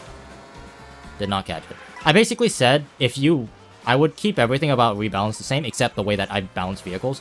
I went nuts on the vehicle balancing stuff. Like, I wanted them to be very different. But if you want to have, like, a good, balanced game, I would recommend copy the Flame Runner stats. For every bike, make every bike inside drift, or most bikes inside drift. And just make them have very similar stats to the Flame Runner. With, like, slight variations. Like, you know how world-balanced vehicles, they're all basically the same? They all drive the same, they're just very, like, slightly different in terms of, like, what they're good at and what they're not good at. I would do that for the vehicles in the game. So just make everything, like, a copy of the Flame Runner. And just, like, slight variations to it. And then for the carts, I would give them a little bit more speed and a little bit more mini turbo, and I balance them up to, like, the Wild Wing. Because the Wild Wing is, like, the closest in terms of, like, viability. And the Wild Wing is viable to some degree. It just needs a little bit more speed and needs a little bit more mini turbo. If you give it those two things, it becomes viable. And then I tune everything around those two vehicles. Carts around the Wild Wing, bikes around the Flame Runner. And if you want to keep some outside drifting bikes, you can. I would just give them really strong mini turbos. And I'd make them faster than the inside drifting bikes. By a little bit. Not by a lot, but just like a hair. An Ultra for carts? That's not a bad idea either. I think my pack included brake drifting, so that would work pretty well. Yeah, that's what I would do. The current version of Rebalance goes with the philosophy of, like, again, like a mad scientist, where we wanted to make every vehicle different. That is, like, a stupid test. Don't do that. Because that will take, quite literally, years to develop. Balancing everything around vehicles that are already A, fun to play, and B, viable is going to be your best bet.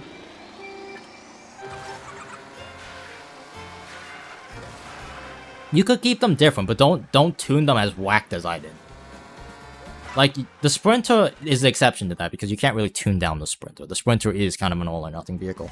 But everything else, like the standard bike being, like, the way that it is, it's good. I would tune it closer to the Flame Runner. Definitely tune it closer to the Flame Runner.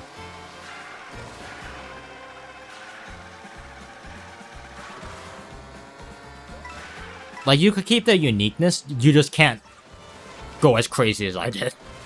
Because I went too nuts, and it made some vehicles just way too good and way too bad. Instead of rebalancing it, all I did was remix it. Which was frankly not the goal. That's not what I was trying to do. I underestimated how hard it is to balance. Like, what is it? 36 vehicles?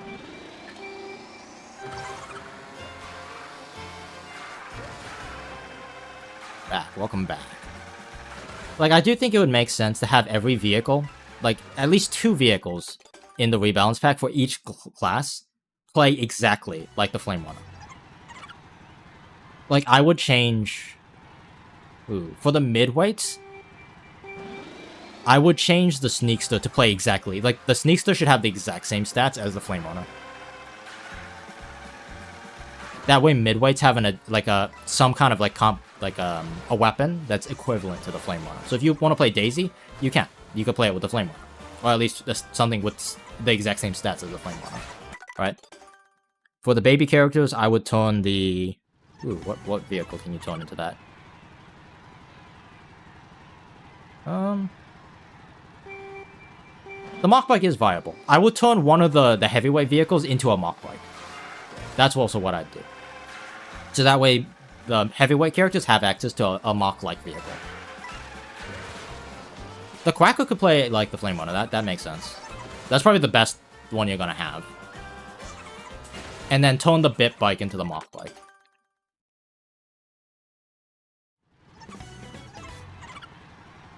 Every character is able to use the Flame Runner, which means everyone is playable. That is another way to go about it. You could do the Mario Kart World strat, where just unlock all vehicles for everyone. That would take a lot of work, though. Because characters, like baby characters and midweights, don't have, like, a rig to properly get on the bigger bikes. And likewise, the bigger characters don't have the right rig to get on the smaller bikes. That's a whole lot of animating and logistics that I don't think you want to get into. It'd be cool, but it's a lot of work, and that's just too much work. Also, 36 vehicles is a lot of vehicles, so you could duplicate some of them. I think that's fine.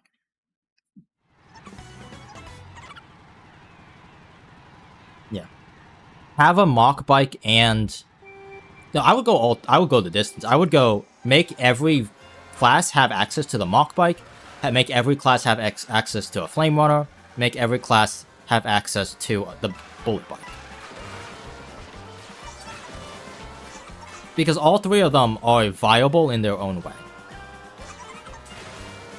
Well, maybe the Bullet Bike might need a little bit more mini turbo, but like they're all decently viable. I would tune them.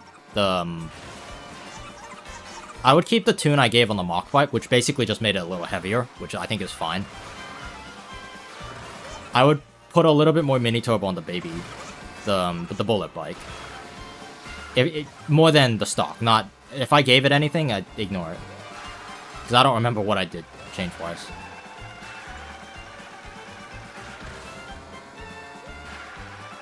And also make sure that every vehicle has, like, access to, like, the Flame Flyer and the Wild Wing. Those 2 vehicles.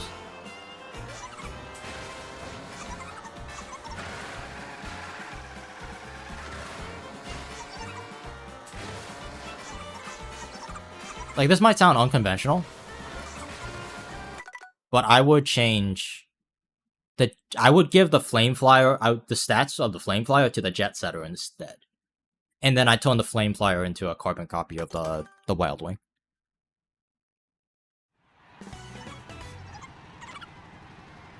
I know that sounds controversial, but I can't. That just makes more sense.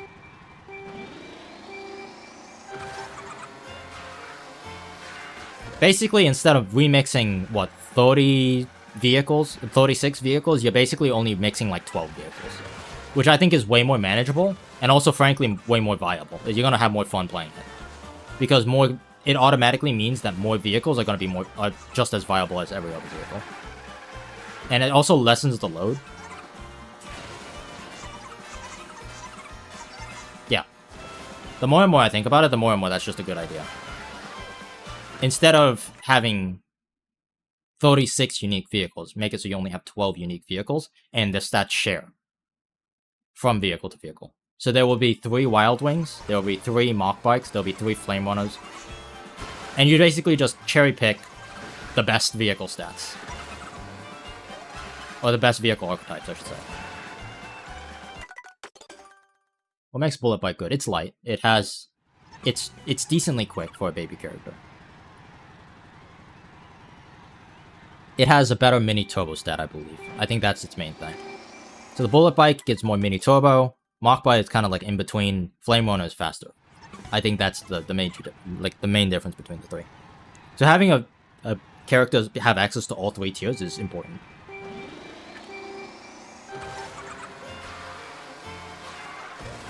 I would also eliminate the light and heavy and midweight classes of vehicles as well.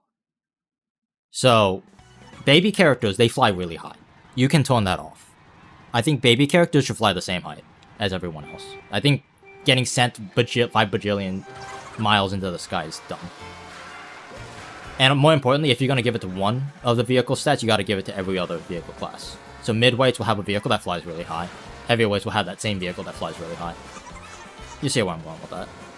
That was a good line. What the heck? That was not. I don't know, this is your mod pack, so you guys do what you do. This is just my 2 cents after making Rebalanced. Don't do what I did when it comes to balancing vehicles. The Mario Kart World strat of just having vehicles that are similar or the same.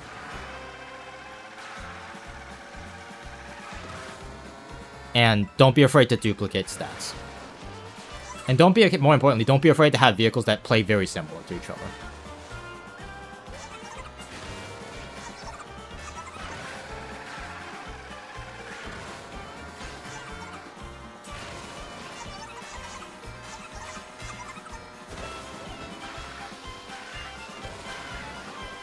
If I didn't bonk really hard, I would have been with the ghost.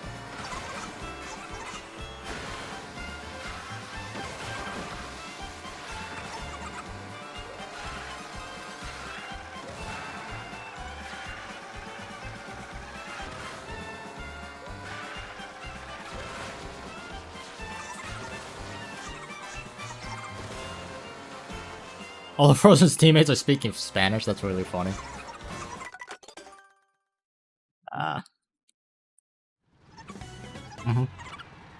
I just don't want to impose, right? Like, if you have a vision for the mod pack, go for it. This is not my project, this is your project. Yeah. I'm just saying, if I could go back in time and rebalance, I would have kept everything the same except the way I did vehicles. I would have done vehicles like how Mario Kart World does vehicles. And I remember I made a video about this where I was going to do that. I was going to make everything like a carbon copy of the Mach Bike and the Flamethrower. I remember thinking about this. And I was like, you know what? I could do that to make a fun project, but it's not good for the views. I do remember having this thought. I was like, if I want to make YouTube videos on making every vehicle, I need to make every vehicle unique. That is a thought I had. If you are not making a YouTube series where you're making every vehicle in a video, don't do what I did. I did it for content. I didn't do it for viability. And I regret that.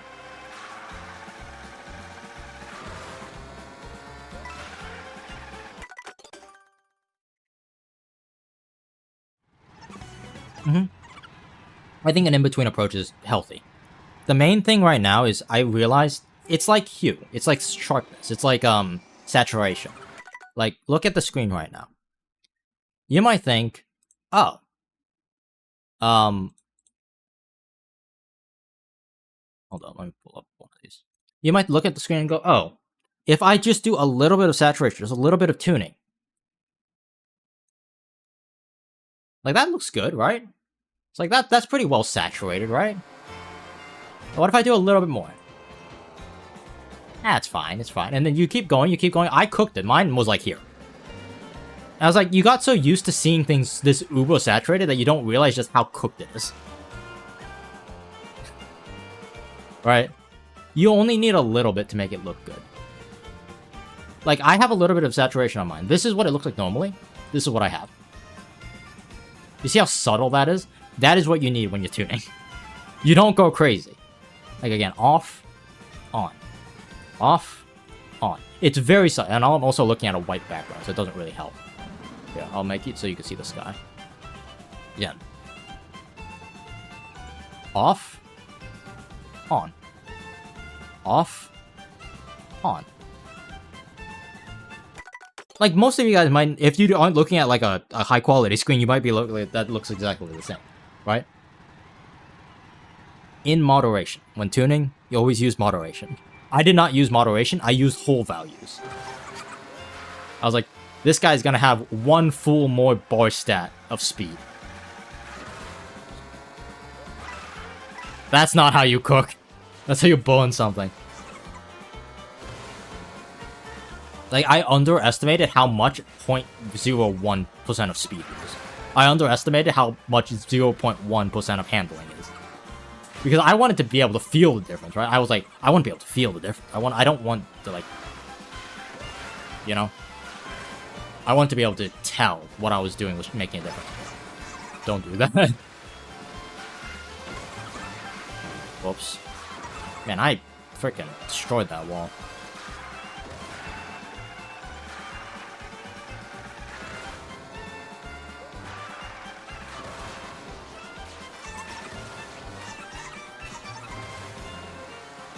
A pinch of salt. Not a tablespoon of salt. That's the difference. A pinch of salt, not a tablespoon. So I like that you're already thinking about you should do something in between. That's good. Don't cook it like I did. I freaking boiled and burnt that thing. It was so close to being a good product if I just did not do what I did. Definitely one of my biggest regrets when it comes to making rebalanced. The way I tuned the vehicles. Because it had potential to be something great.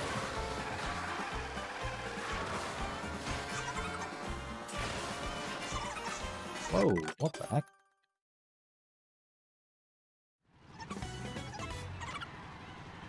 Good off-road, yeah. And here's the thing. Don't worry about making it like, oh, they gotta be really noticeable. If you just make it slightly different, where the Magic Cruiser is just a little bit faster off-road, and the Mach Bike is just a little bit more handling, that is enough to make a difference. In moderation. I cannot emphasize that enough. If you're gonna mess with the stats, in moderation. Do not do what I did, and I was like, what does this slider do? Wham! Okay, don't do that. Don't do that.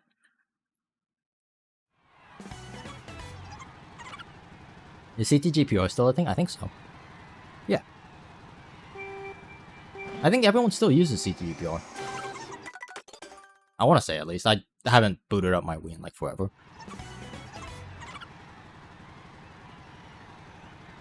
Yeah, and have fun with it. It really is fun, like cooking.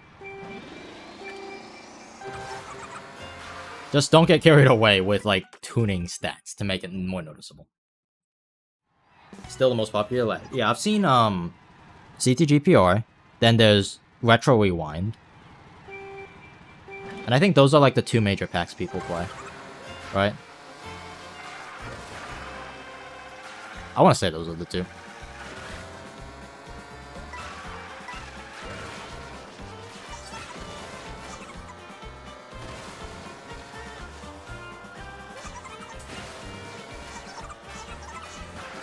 Well, that was a bad line.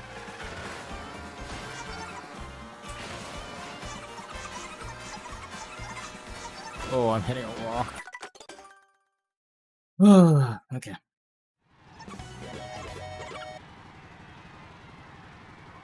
Yeah, make something special. You know, that inspired me. If I actually still remembered how to mess with the stats, I would do that, like, right now, in a heartbeat. I'd be willing to put in, like, a couple days and just make a version, rebalance version 5 point whatever. Just so that the vehicles are balanced. That is something I would 100% do. The problem is, right now, I don't remember how to do it. Like, mess with the stats, I have no clue what I did.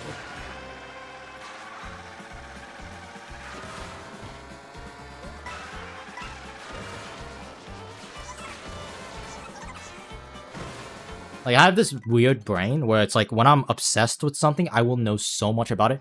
If you asked me in my peak, when I was playing table tennis, he hits this kind of shot, with this kind of spin, with that kind of return. Like, what should I do? What kind of paddle should I use? How should I return it? Where should I aim? I would be able to answer all of those in, like, a heartbeat. You're supposed to counter it with this spin. You're supposed to hold the paddle like this. You're supposed to do this. These are your options. This is the best one. If he's good at this thing, or like that, I would be able to calculate all of that. Now that I'm out of it, I've been playing more tennis than table tennis. Like, I can't tell you that, because I just don't remember. My brain is like, it's not like a library, it's like a desk. That when everything's laid out for me, I remember. I'll be able to tell you exactly how it is. I know so much about the material. As soon as I put all the books back on the shelf, I don't remember anything. Table tennis is so stressful. It's so fun. That's one thing I'm looking forward to, going back to playing table tennis at my school. I need a paddle, though. I sold my paddle to a senior who was leaving. Because he was like, I need a paddle. And I'm like, the paddle you need is my paddle. I'll put on new rubber, and I'll give you a discount. And then I sold it to him. Which is good, because I feel good about that, because, like, it was a tried and true paddle. Like, I gave him a paddle that has, like, records on it. And I felt very confident. I was like, this is the paddle you want. It was a 5-ply carbon, not carbon, it was a 5-ply wood. Really high quality wood with, tacky rubber. Tacky rubber. No. What I give him? Yeah, no, I did give him. I gave him a Shriver. I gave him, like, half tacky rubber, which is what he was looking for. I was like, you want this paddle. This paddle is going to make you so good. And also because it's not full tacky, it will last longer. Because I didn't want him to, like, swap out rubber after, like, 6 months of play. I wanted him to enjoy the paddle and be able to just use it day in and day out without worrying about, like, change and feel, but also, like, good enough to compete with. If he plays against pros, though, he's going to need something faster. But for where he was, like, that wooden blade is going to last him, like, years. I like that consistent wood. However, I am at the point now where if I want to play table tennis, I need something faster. Which sucks, because I really don't like the feel of a carbon blade. For those of you guys who don't know, you could have there's different kinds of blades, which is like the solid part of the table tennis racket. The wood part. And I'm a big fan of just pure wood. I like the feel of just pure wood. However, if you want a fast blade, you need a slate of carbon inside of it. It's still wood, but you, like, mesh carbon in between it. And it makes it so the ball flies faster off the racket, you get more speed, but you also lose feel. So you can't feel as well, so you can't place your shots as accurately as a wooden paddle. And I'm like, okay, well, I don't like that.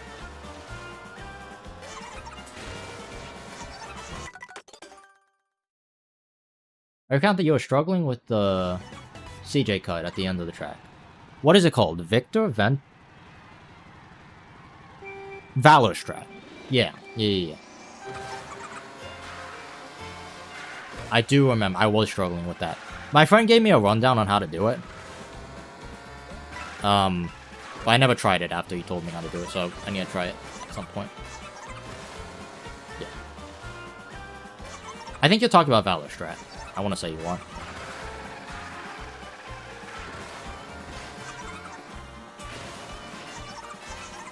I hit the wrong side of the tree. It doesn't matter. The tree pushed me up. I think I'm supposed to start that drift a little bit later. I'm supposed to ride it a bit. Because I'm not gaining time by doing that.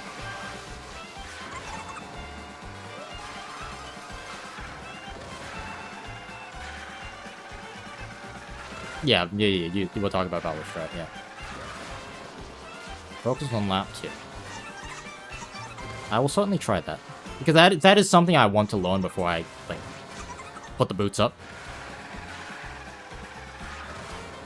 Because that day of reckoning is coming fast.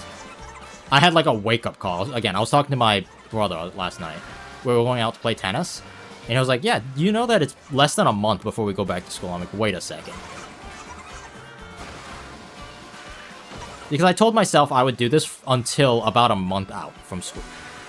I'd play Mario Kart. And he was like, yeah, you've got less than a month. I'm like, that's a problem. I still need to... I have so much stuff to do relating to, like, school activities.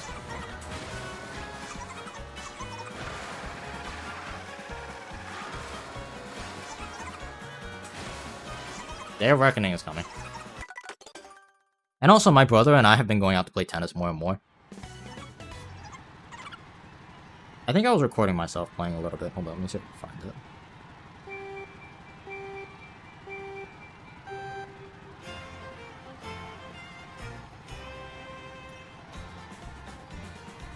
Yeah, here.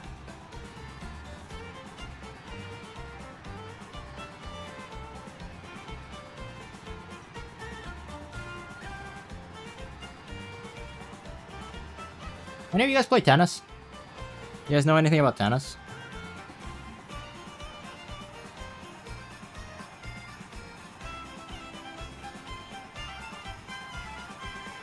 I just pushed up my tennis, like, the phone.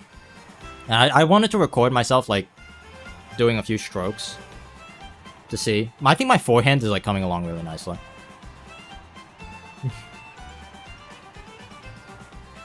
Yeah.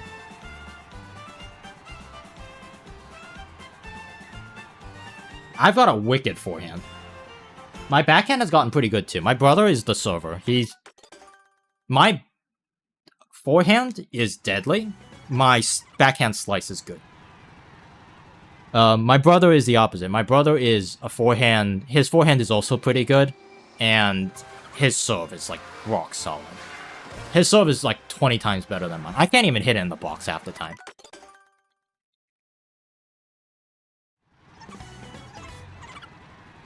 Yeah, if the weather's nice outside, which I think it is, we're probably gonna go play tennis today, too. The annoying part about that tennis court is it sometimes gets really wild. The other day, like, I think yesterday, we went playing tennis yesterday, right? Yeah. Yesterday, I had to go to, like, the back and parallel park. It wasn't even, like, a proper parking spot. I had to parallel park in, like, the woods. On a hill in a manual. Like, there was no room. It was packed. Like, it was super sketchy, because I had to park... There was not much room between the two cars. And if you know anything about driving a manual on a hill, while parallel parking...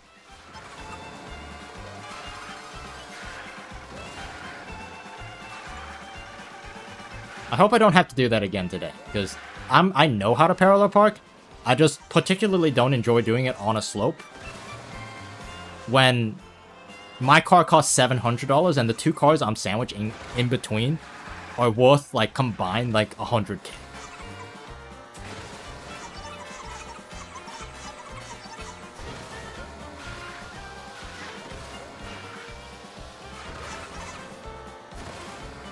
Like, before, in front of me was, like, a...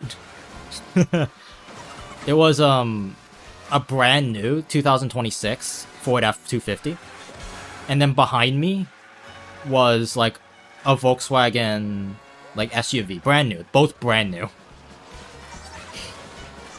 And then there was just me inside of my, like, riced up $700 1996 Honda Accord. It's not riced up, it's just, it has a muffler that makes it sound like it's riced up.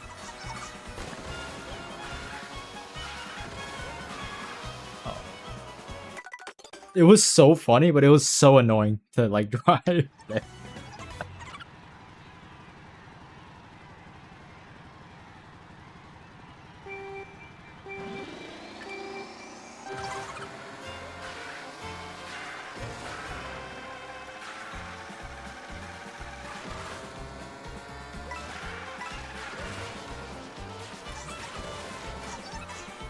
Ah, I shouldn't have done the third one. I don't drive, so I can't say much. Yeah, no, that's fair. Wi-Fi makes the stream so delayed. Make sure, one thing I like to do when that's the case, set it to twice the speed, and then let it catch up.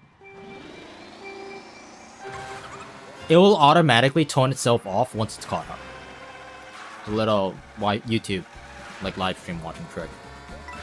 So even though it says live, you could still run it at twice the speed. if that makes sense. Because you're basically just gonna eat up the YouTube buffer, so that will help a little bit with like the delay. Yeah, and then it should, from my experience, it should cancel. Like, it automatically goes back to 1x speed once it's all caught up. It's like a really nice feature YouTube thought about, because they're like, oh, what if someone catches the stream, but they wanted to, like, watch the whole stream? You have a ×2 feature, and then the ×2 feature automatically disables. I don't know that, yeah. I found it out by accident, I can't lie. Because I watch everything at twice the speed. So I was just watching a live stream at randomly twice the speed, and then it stopped. And I'm like, oh, that's because I caught up to the real time. You can't, unfortunately, you can't watch a live stream faster than, 1x speed.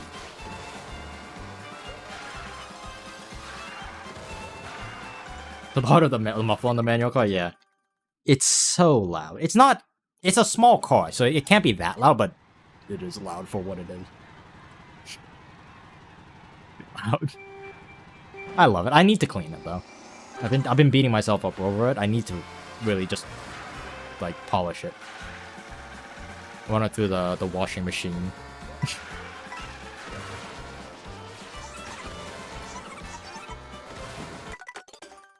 Oh boy. Yeah. I like dreaming about this. I don't know if this is like a common thing that people think about, but like when you become super rich, I know that not everyone is gonna be super rich. That's reality sets in. But if you had like 10 billion, not 10 billion, let's say, what would be considered rich? Like $10 million? Like that's pretty good, right? At $10 million, you're like set for life. So why not 1 million, Orc? That's kind of greedy. No, it's because 1 million is not enough to buy anything in the world. You are rich. If you have a mill, you're rich. Does that mean you could buy anything you want? Unfortunately, no. Like, a mill is not, unfortunately, that much money. Which sounds very entitled to say. I'm not rich. But I've been doing a lot of research about finance, and it's like, a mill will not last you that long. It's a lot of money. But it's not money to the point where you could buy whatever you want. Like, you don't have to worry about money. Cool. Like, you're still thinking about, like, moderation. I'm talking about, like, how much, like, money amount of you absolutely, like, you're Bruce Wayne. You don't have to think about money. Like, you could do whatever you want. You could spend all the money in the world, and you don't have to worry about anything. I'm talking about that kind of money. And for most people, I think it's about 10. Don't leave me hanging. Oh, my bad. How do you go joining about a Mario Kart team? Go to Lounge and see if they're scouting. That would be my best piece of advice. Second piece of advice, go to Mario Kart Central, the website. There is a teams page for different games. So there's one for Mario Kart Wii, there's one for Mario Kart World, there's one for Mario Kart 8. And you could just, like, see. The teams will have, like, little flags on them. It's like, hey, this team is scouting. This team is invite only. This team is not scouting. This team is trialing people. Right, this team needs more players. And they'll also tell you approximately what skill level. So those two things. People find teams in Mogi Lounge, which is just, the 1v1 aspect of it. And then people also find it in MK Central, when teams are just looking. Right, they'll put a post out on it. Is it called hashtag looking? Yeah, what it said. Or squad, yeah.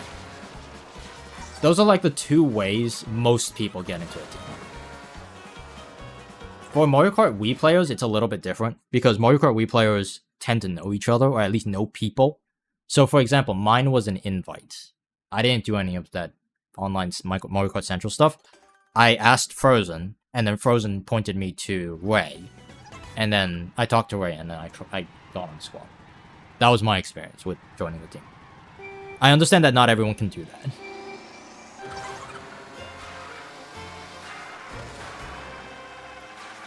But if you had connections inside of Mario Kart Wii, you often would be able to find someone who's playing and then go from there. Because us Wii players, we like to stick together. We like to play with other Wii players. So it's just a little bit easier.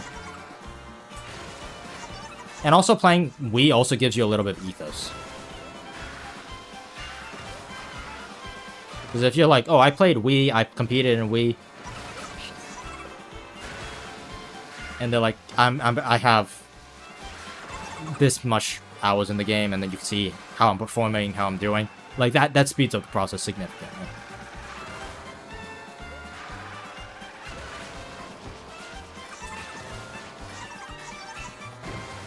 What is the word I'm looking for? It's dang,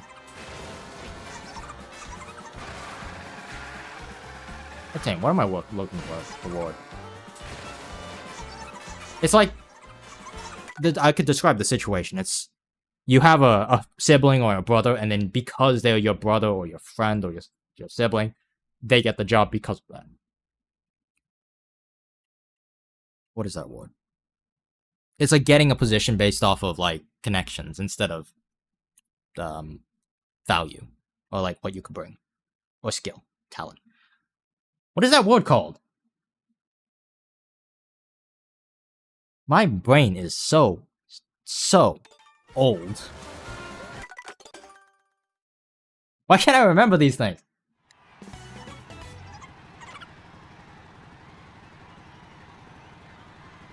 What is it called? Nepotism, thank you. I was like, why is that taking so long to figure out?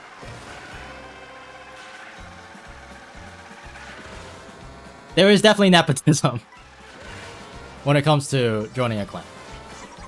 I will warn you ahead of time. You kind of have to make a name for yourself, or yeah. I found the word, yay!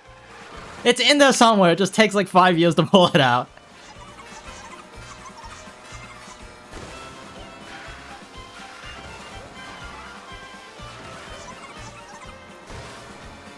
Yeah.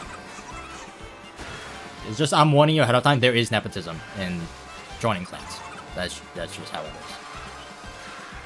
Again, because it's not like a job. It's you want to play with people that you enjoy playing with, which makes sense. So if you have a friend who vibes well with the group, realistically, they're gonna get it over someone who may be a little bit better but doesn't know anybody.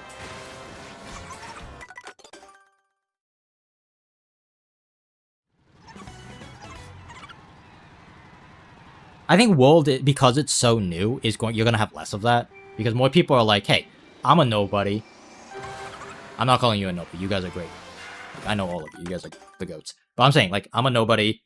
Here's another person that nobody knows. We both want to join a team. Let's make a team. Like, there's going to be a lot more of that when the game is new.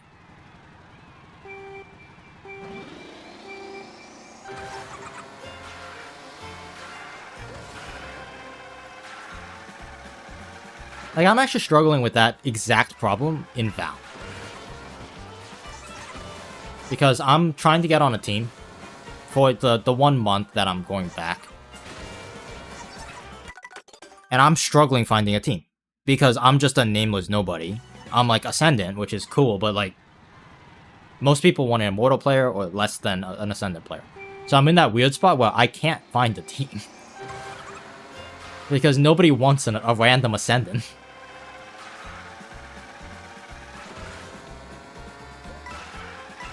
I've been like looking on Gangster and like the LFG servers and stuff, and I was like, man, I can't find anyone. They're either like plats, who are like way too bad for me to play with, or they're Immortal players who's like really picky, or it's just a team that wants like a graphics designer. I'm like, why are you looking for a graphics designer? No, I'm not looking for game chat. Like what? Like why would you? I don't understand that. I keep looking at these teams and I'm like, oh, this is a good team for me. And it's like hiring or looking for a graphics designer, advisor, or a coach. And I'm like, bruh. What about a player?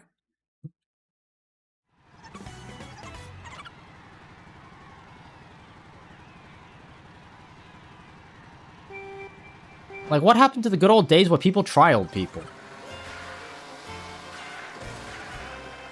Like, I know I'm a nobody, but like, where's the opportunity to get on a team?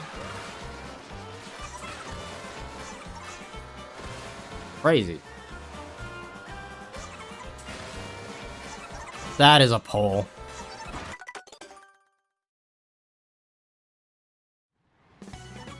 Happens in close-knit communities. I feel like you're responding to someone else. Hold up. No, you were responding to me, yeah. The crazy thing is Val is not a close-knit community. It's a big game! What, like, average, like, 100, 200,000 people playing? Like, how can I not find someone on a team?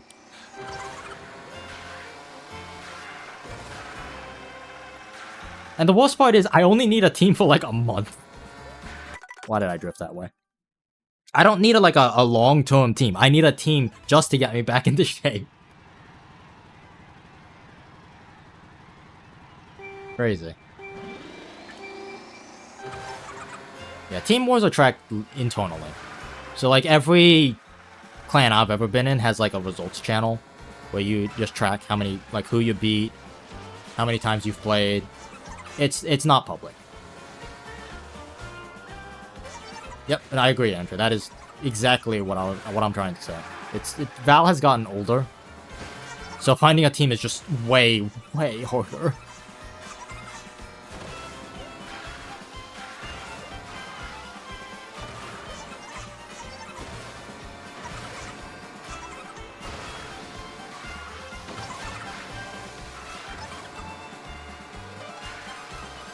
I don't know why that cut was so good for not bonking the wall. Yeah. Less social. That's a good way to look at it. People want friends to play with in Valve. Or in older games. Not... It's kind of like dating, I would assume. Because when you're young, when you're 18, 19, the pool of people is massive. Because everyone you're around is also 18 and 19. As you get older, that finding someone at the right age becomes harder and harder. Like, if you're 52, and you're looking for someone, it's like, you might be dating someone who's like 10 years younger than you, or 10 years older than you. Right? Just because finding someone at your exact age is hard.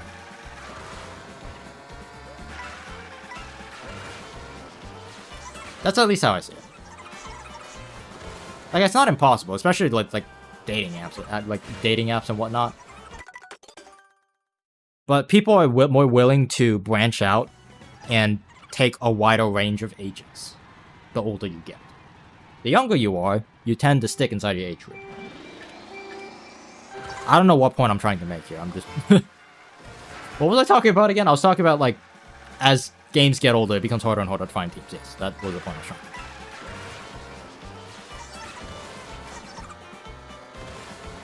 Bonk.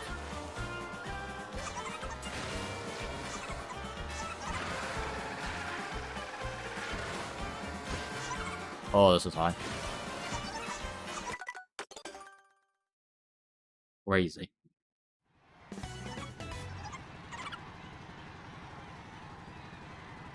Yes, Mogi is a great... Well, it's called Lounge. Mogi, I think, is more Kart Wii 1. But yes, Lounge is a fantastic place to start. I agree. Because a Lounge is a perfect way to build your track record. It's like building a resume. You play Lounge, you win a bunch of events, you get decent MMR. Then you go, hey, I'm trying to join your team. I am really good at Lounge, and I'm looking to play on a team. And then that kind of speeds up the process. It doesn't guarantee that you're going to make it. It's like a resume. But it does help a little bit, because it gives people a little bit of an idea of like where you are. You're playing Mogies at the moment? Yeah, that's the first step. Good step.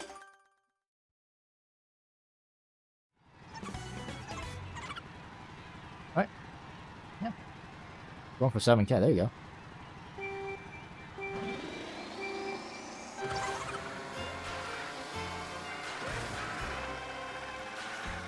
I know who Liam and Frozen is. I'm afraid I don't know who Song is.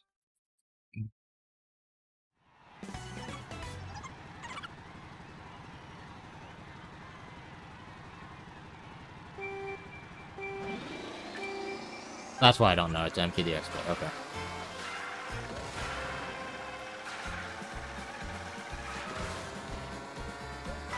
Interesting. Do you think Mario Kart World is going to become like that? Like, heavily dominated by the Japanese? I felt like 8D was.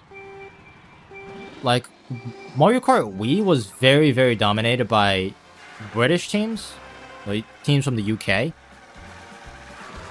And I think it was West Coast players?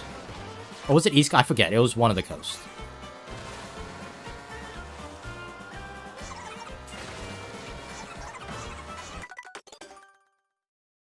We're moving on. It's all good.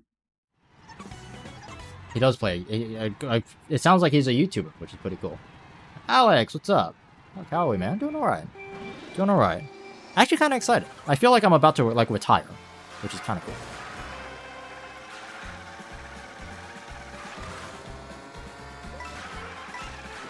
I know that's not a relatable, like, feeling for a lot of people. But I go through a lot of experiences very quickly. I'm someone who's like that. I like job hop a lot, which is not good for the resume. Don't do what I do. Do as I say kind of thing. I'm someone who, like, can't stay in one spot for too long. I'm always jumping positions. Which is the one thing that employers hate. When you, like, go on an interview. They're like, no, I want you to stick around. Like, what? Not that kind of person. Are you gonna stop competing? I don't think I'm gonna have time to compete. I'm probably going to play on my team, like, every weekend, whenever we have tournaments and stuff, but I will not be able to, like, maintain. Which is good, because I'm pretty sure the clan I'm in, End, is like that. Most of our players are, like, older than me, and they have jobs, and they have lives, and we only show up together on, like, a couple days a week. And perform and play, and then, you know, go back to our daily lives. So I think that it's really fortunate that I got an End, because I think they suit my personality when it comes to competing and playing Mario Kart. Well, a lot better than other teams would. Like, there's no practice. There are scrims, but they're not, you know, that intensive. It's kind of like, we have a lot of people like that, so, you know, play what you can. Show up when you can. If you can't, then that's all good. Yeah, they should understand. I think they will.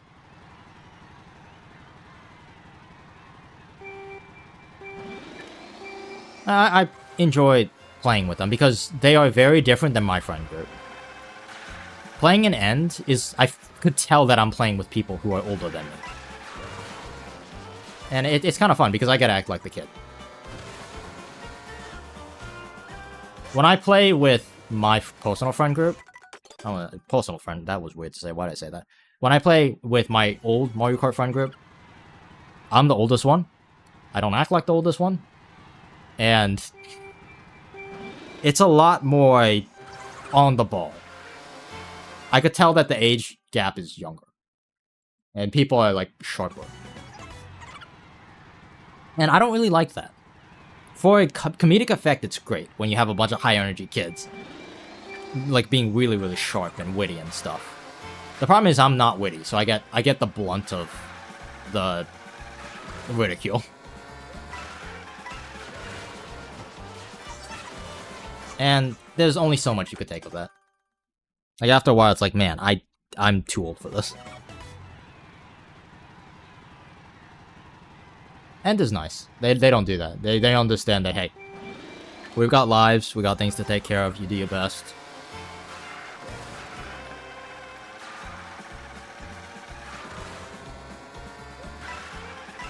I grew up around older people, Andrew. So... for me, being witty is not really that important. Being wise is more important. Like, being in control of your emotions, being in control of your life, being in control of the situations you're in, taking responsibility, having a strong moral compass, those are all far more important to me than being smart and witty. Having said that, I do enjoy hanging around with witty people. Because it does keep you on your toes. And even though I'm not good at it, I do enjoy the challenge. Because you gotta, if you just stay as a old-ass man, like, you become brittle. You want to stay supple, mentally supple.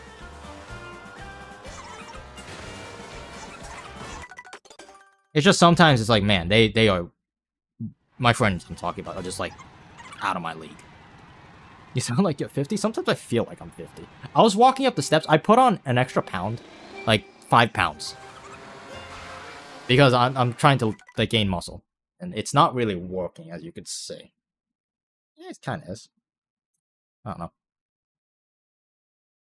But I could feel the weight. Like, I could tell as I'm walking around, like, man, I'm heavy. Like, all that muscle I'm carrying is tricky. I was going up the stairs, like, you know, when I was a little kid, I used to run up these stairs. Now, it's like, I can understand why people walk up and down stairs as a workout. Like, escalators, that makes sense to me now. When I was a little kid, I didn't care about that. Escalators were fun. You run up and down them over and over again. At the mall, you guys know what I'm talking about, those escalators? You run the opposite way. And then you go back down and do it again.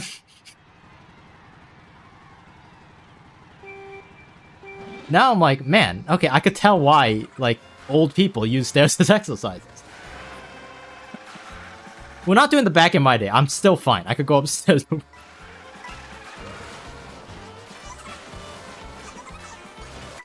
Yeah. Like, when I was littler, like 15, 16, I never understood push-ups. Like, the push-ups, you know, the calisthenics exercise. I never understood that. Because I would watch my dad struggle. I'm like, I see my dad struggle, I'm like, you're doing like 20 push-ups. And then I try it and I do like 100 in one go. I remember I was able to do 100 in one go. I was like, this is not hard. Looking back, I was what, 5'7", 5'8", and I weighed like 90 pounds. Like, obviously it's not hard.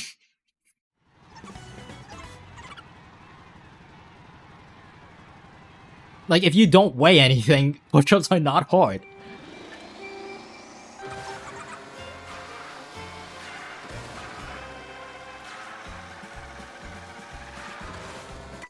Yeah, I was like, I remember doing the military thing, where you have to do like, what, 50 push-ups in 1 minute? And you have to do like 60 sit-ups in 1 minute? And then you gotta be able to run a mile in 6 minutes? I remember doing all that. I couldn't do the running. But I could do the push-ups, no problem. I could do the sit-ups, no problem. I couldn't do the running. My fastest was like an 8 minute. I was not very fast. But it's funny because that's the one thing that stayed. I could still run an 8-minute mile, no problem. But I can't do 60 push-ups. I was doing a test. I could do like barely 20. Barely. And when it comes to sit-ups, I can't even do sit-ups because my tailbone. Like the tailbone, it hurts so bad when I do sit-ups. I need to have like 3 pillows under me in order to do a sit-up.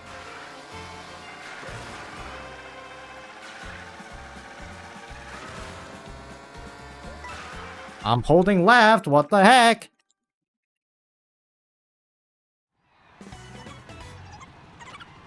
Yeah.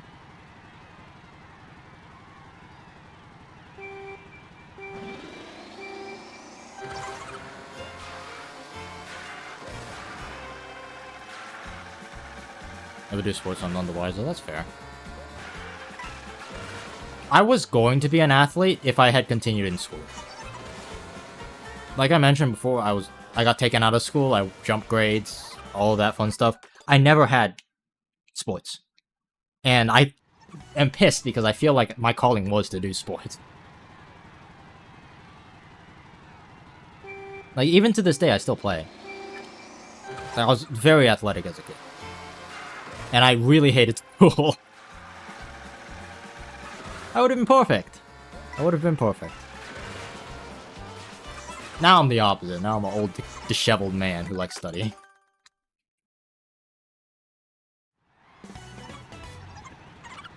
Angie doesn't like it when I talk about myself like that, so I'll stop. She's like, you're not old. You're 24. I know I'm not old. I feel old.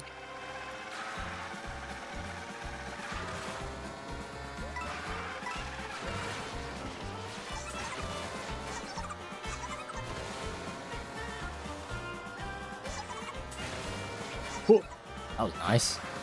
Oh, and then it kicks me out wide. It's so annoying. I was top 10 on Whistle Stop like day 2. I think, but the highest I was like was 6th. I was 6th in Whistle Stop on like day 2 or 3 with like a 157. So all the like the new tech, I can't really help you with. I could try. I know how to do like the old strats that we used to do, but there's so many updates to the track. I'm gonna kick it again.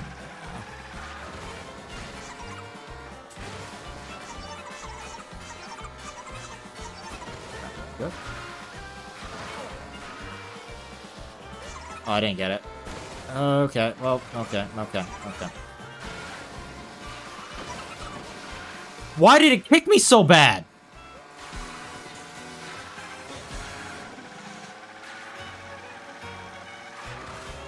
No, I'm not old. I'm not old, I just need caffeine, that's all. Then I could compete with all those young boys.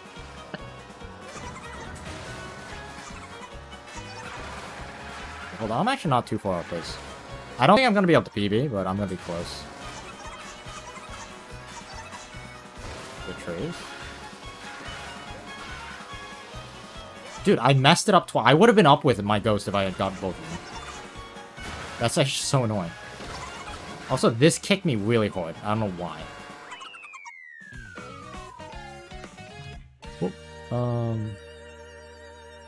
OBS, don't crash again. You fucking fuck. I hate OBS.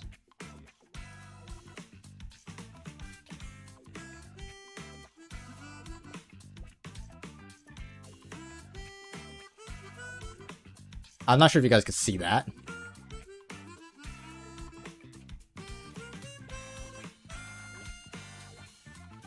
Okay, that does not look like anything to you guys. But it's like, it's crashed. The chat's still going for some reason, I don't know why. I can still read chat.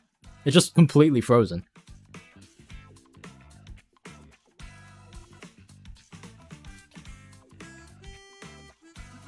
Like, what?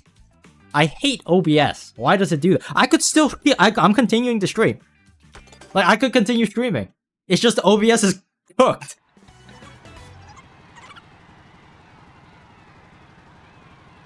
I don't know what to tell you.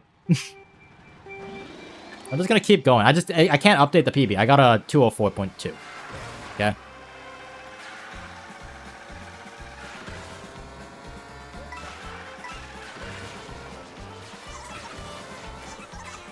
Oh, that's well.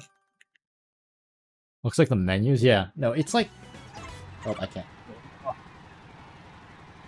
Where's like the panic handler? It says, yeah. I'm not sure if you can read that. It says not responding. I'm like watching the YouTube preview.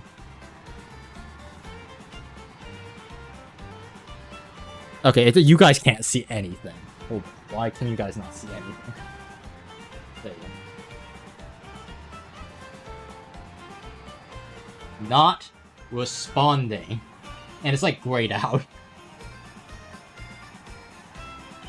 I don't know why OBS does this. It's so stupid.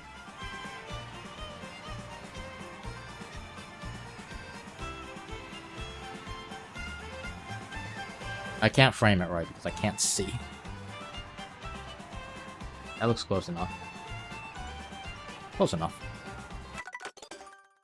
OBS is a Jado. I could still read chat!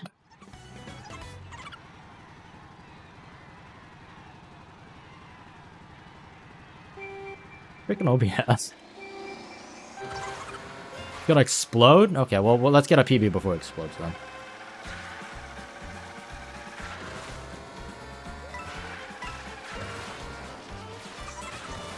It is specifically when I open a text box, it crashes. Like when I open up the thing to edit my times, that's when it crashes. And it's not even a hard crash, like it's still running. Everything is functioning as normal, I just can't click on it.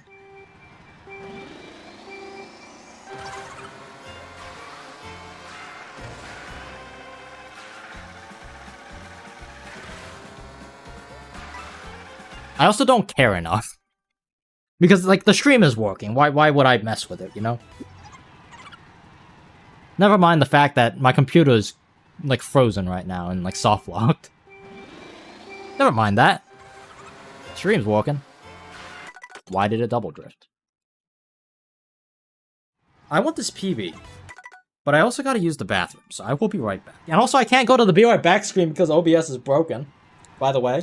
I don't have my stream deck hooked up, so I can't do that. Why is it pointing at the ceiling? Hi.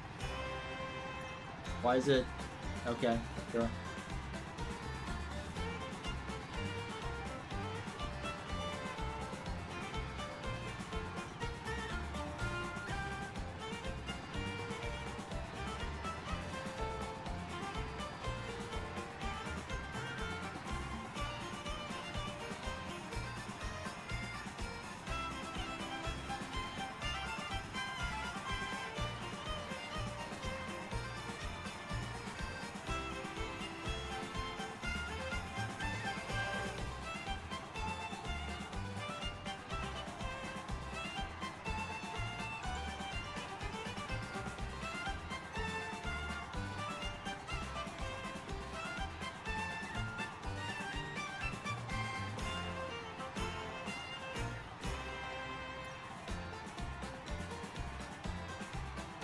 It's still frozen. I don't know why I wouldn't think it's frozen, but it's still frozen.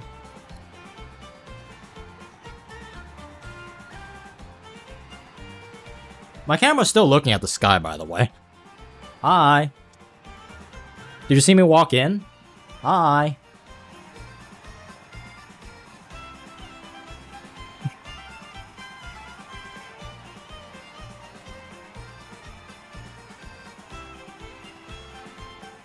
Alright, Alex. Thanks for stopping by.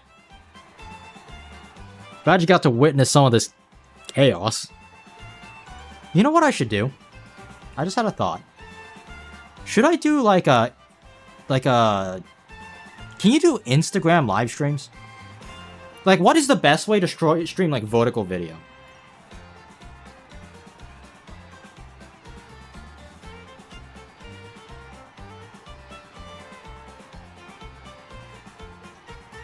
TikTok or Instagram? Okay. Because I was seriously considering. I've been meaning to stream, like, my tennis.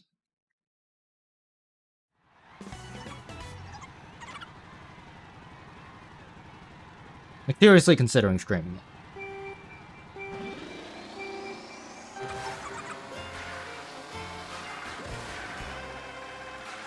That is if my brother is okay with being on camera.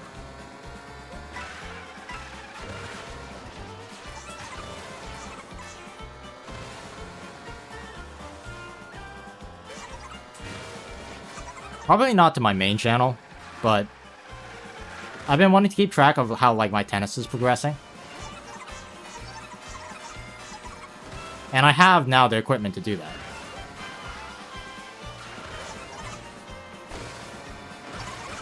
I have a microphone.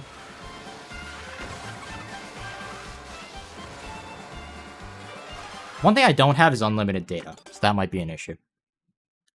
I do not have unlimited data.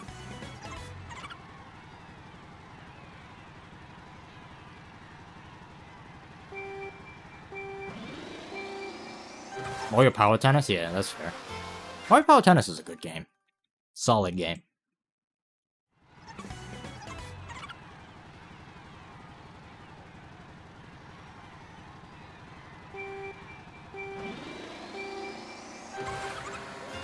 Can Instagram do vertical video?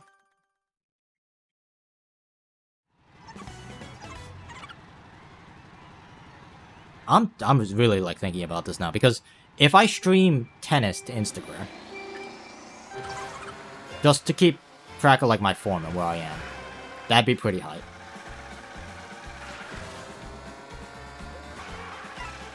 I'll stream it to, like, an individual account, I guess.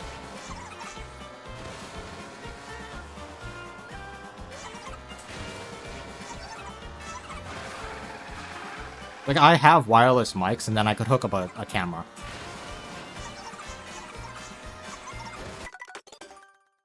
Because I do need to fix my serve, because my serve is, like, whack right now. So a little tripod, a little, like, webcam holder. Not a webcam, but like a little phone holder. Again, the main issue is I don't have unlimited data.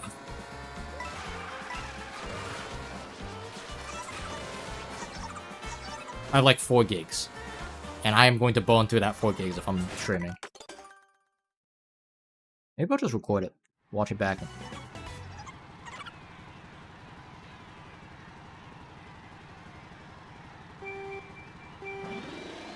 I don't know. I'm also not lugging my fancy pants DSLR out there.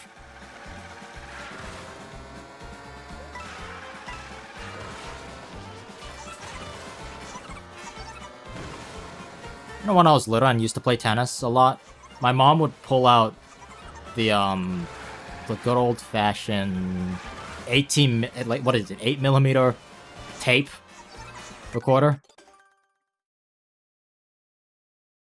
You guys know what I'm talking about? It's like those old camcorders that used like a tape to record. I remember that. Back when we didn't have fancy pants new electronic cameras. They were all old stuff. Compared to that, my phone would blow it out of the water. Yeah. They were heavy too, by the way. Heavy.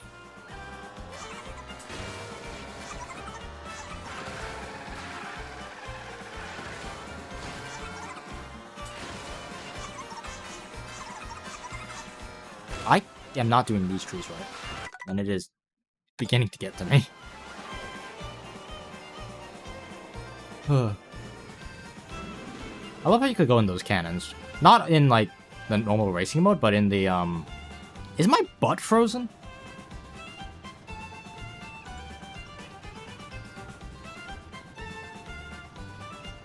You good, buddy? Okay. I thought the snow just got on the bike. The snow on his rear end. Okay.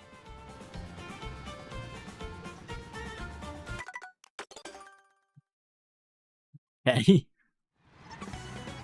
Why can you do that? Where's my mouse? There it is.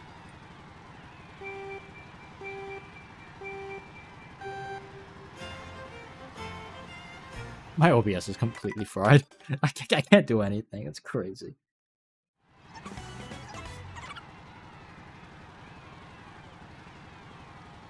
Down bottle number 2.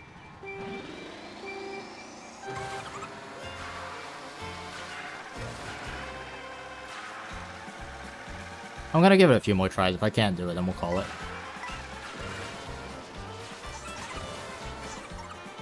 I just need a lock in for a bit.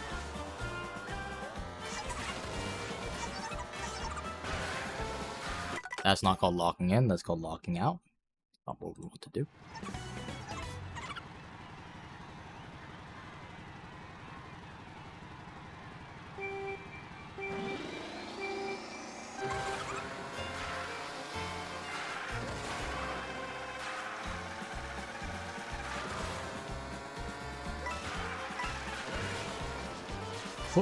Oh, I didn't mean to left trick. It's all good. We make up for it.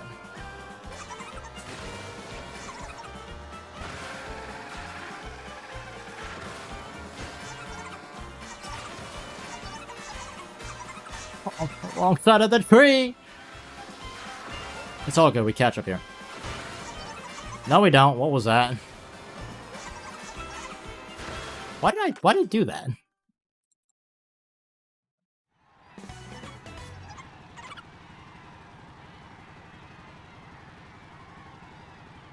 That was not a good tree cut. That was a lucky tree cut. That's not what you want. You want to hit the right side of the first tree and the left side of the second tree. The fact I hit both rights and didn't smash my head against the brick wall was lucky.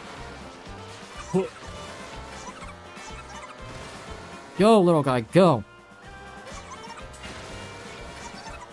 Oh. Alright, a few more. A few more and then we'll call it. Yeah, you know, Troy told me you're not supposed to say, I'm gonna call it, I'm gonna end stream soon. Because then you lose viewership because it's like, oh, this guy's closing up soon. And then the people leave. I remember that conversation. I remember Enmead and Troy and I had like a serious conversation. I recorded some of it. I don't know where it is. But we were talking about YouTube and stuff.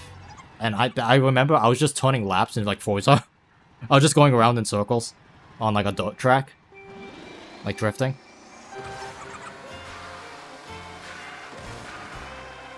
Man, good memories. I need to get in contact with Enmead, low-key. I've been trying to get a hold of that guy, but he's just like... MIA.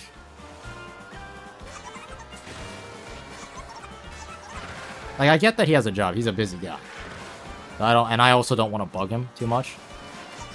But I have, like, some serious questions about, like, nutrition. And he's the only dietitian I personally know.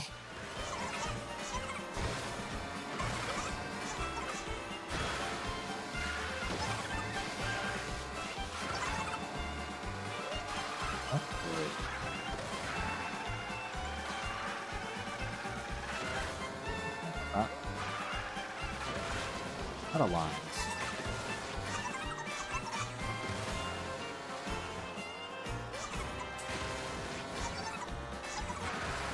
Oh, hit me 2-4.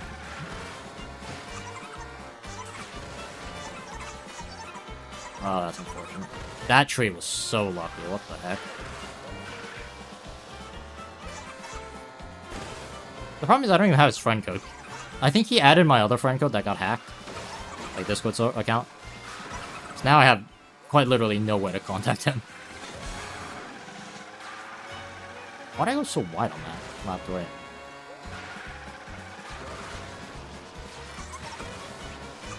I'm not even beating Frosty, I don't think. Nope. One more.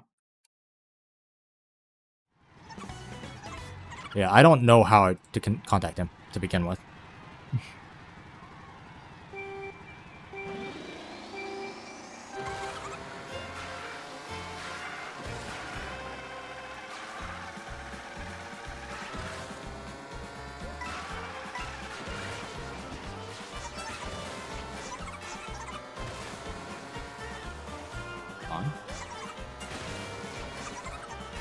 Ooh, that was clean.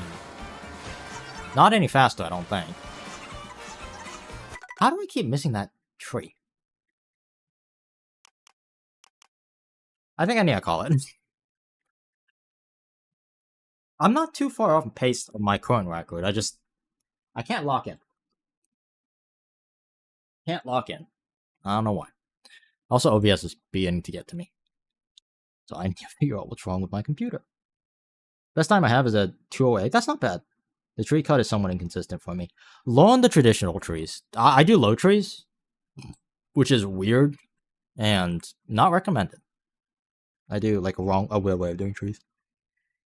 Anyway. Thanks for watching. I'm pretty sure you're the only one here, Andrew.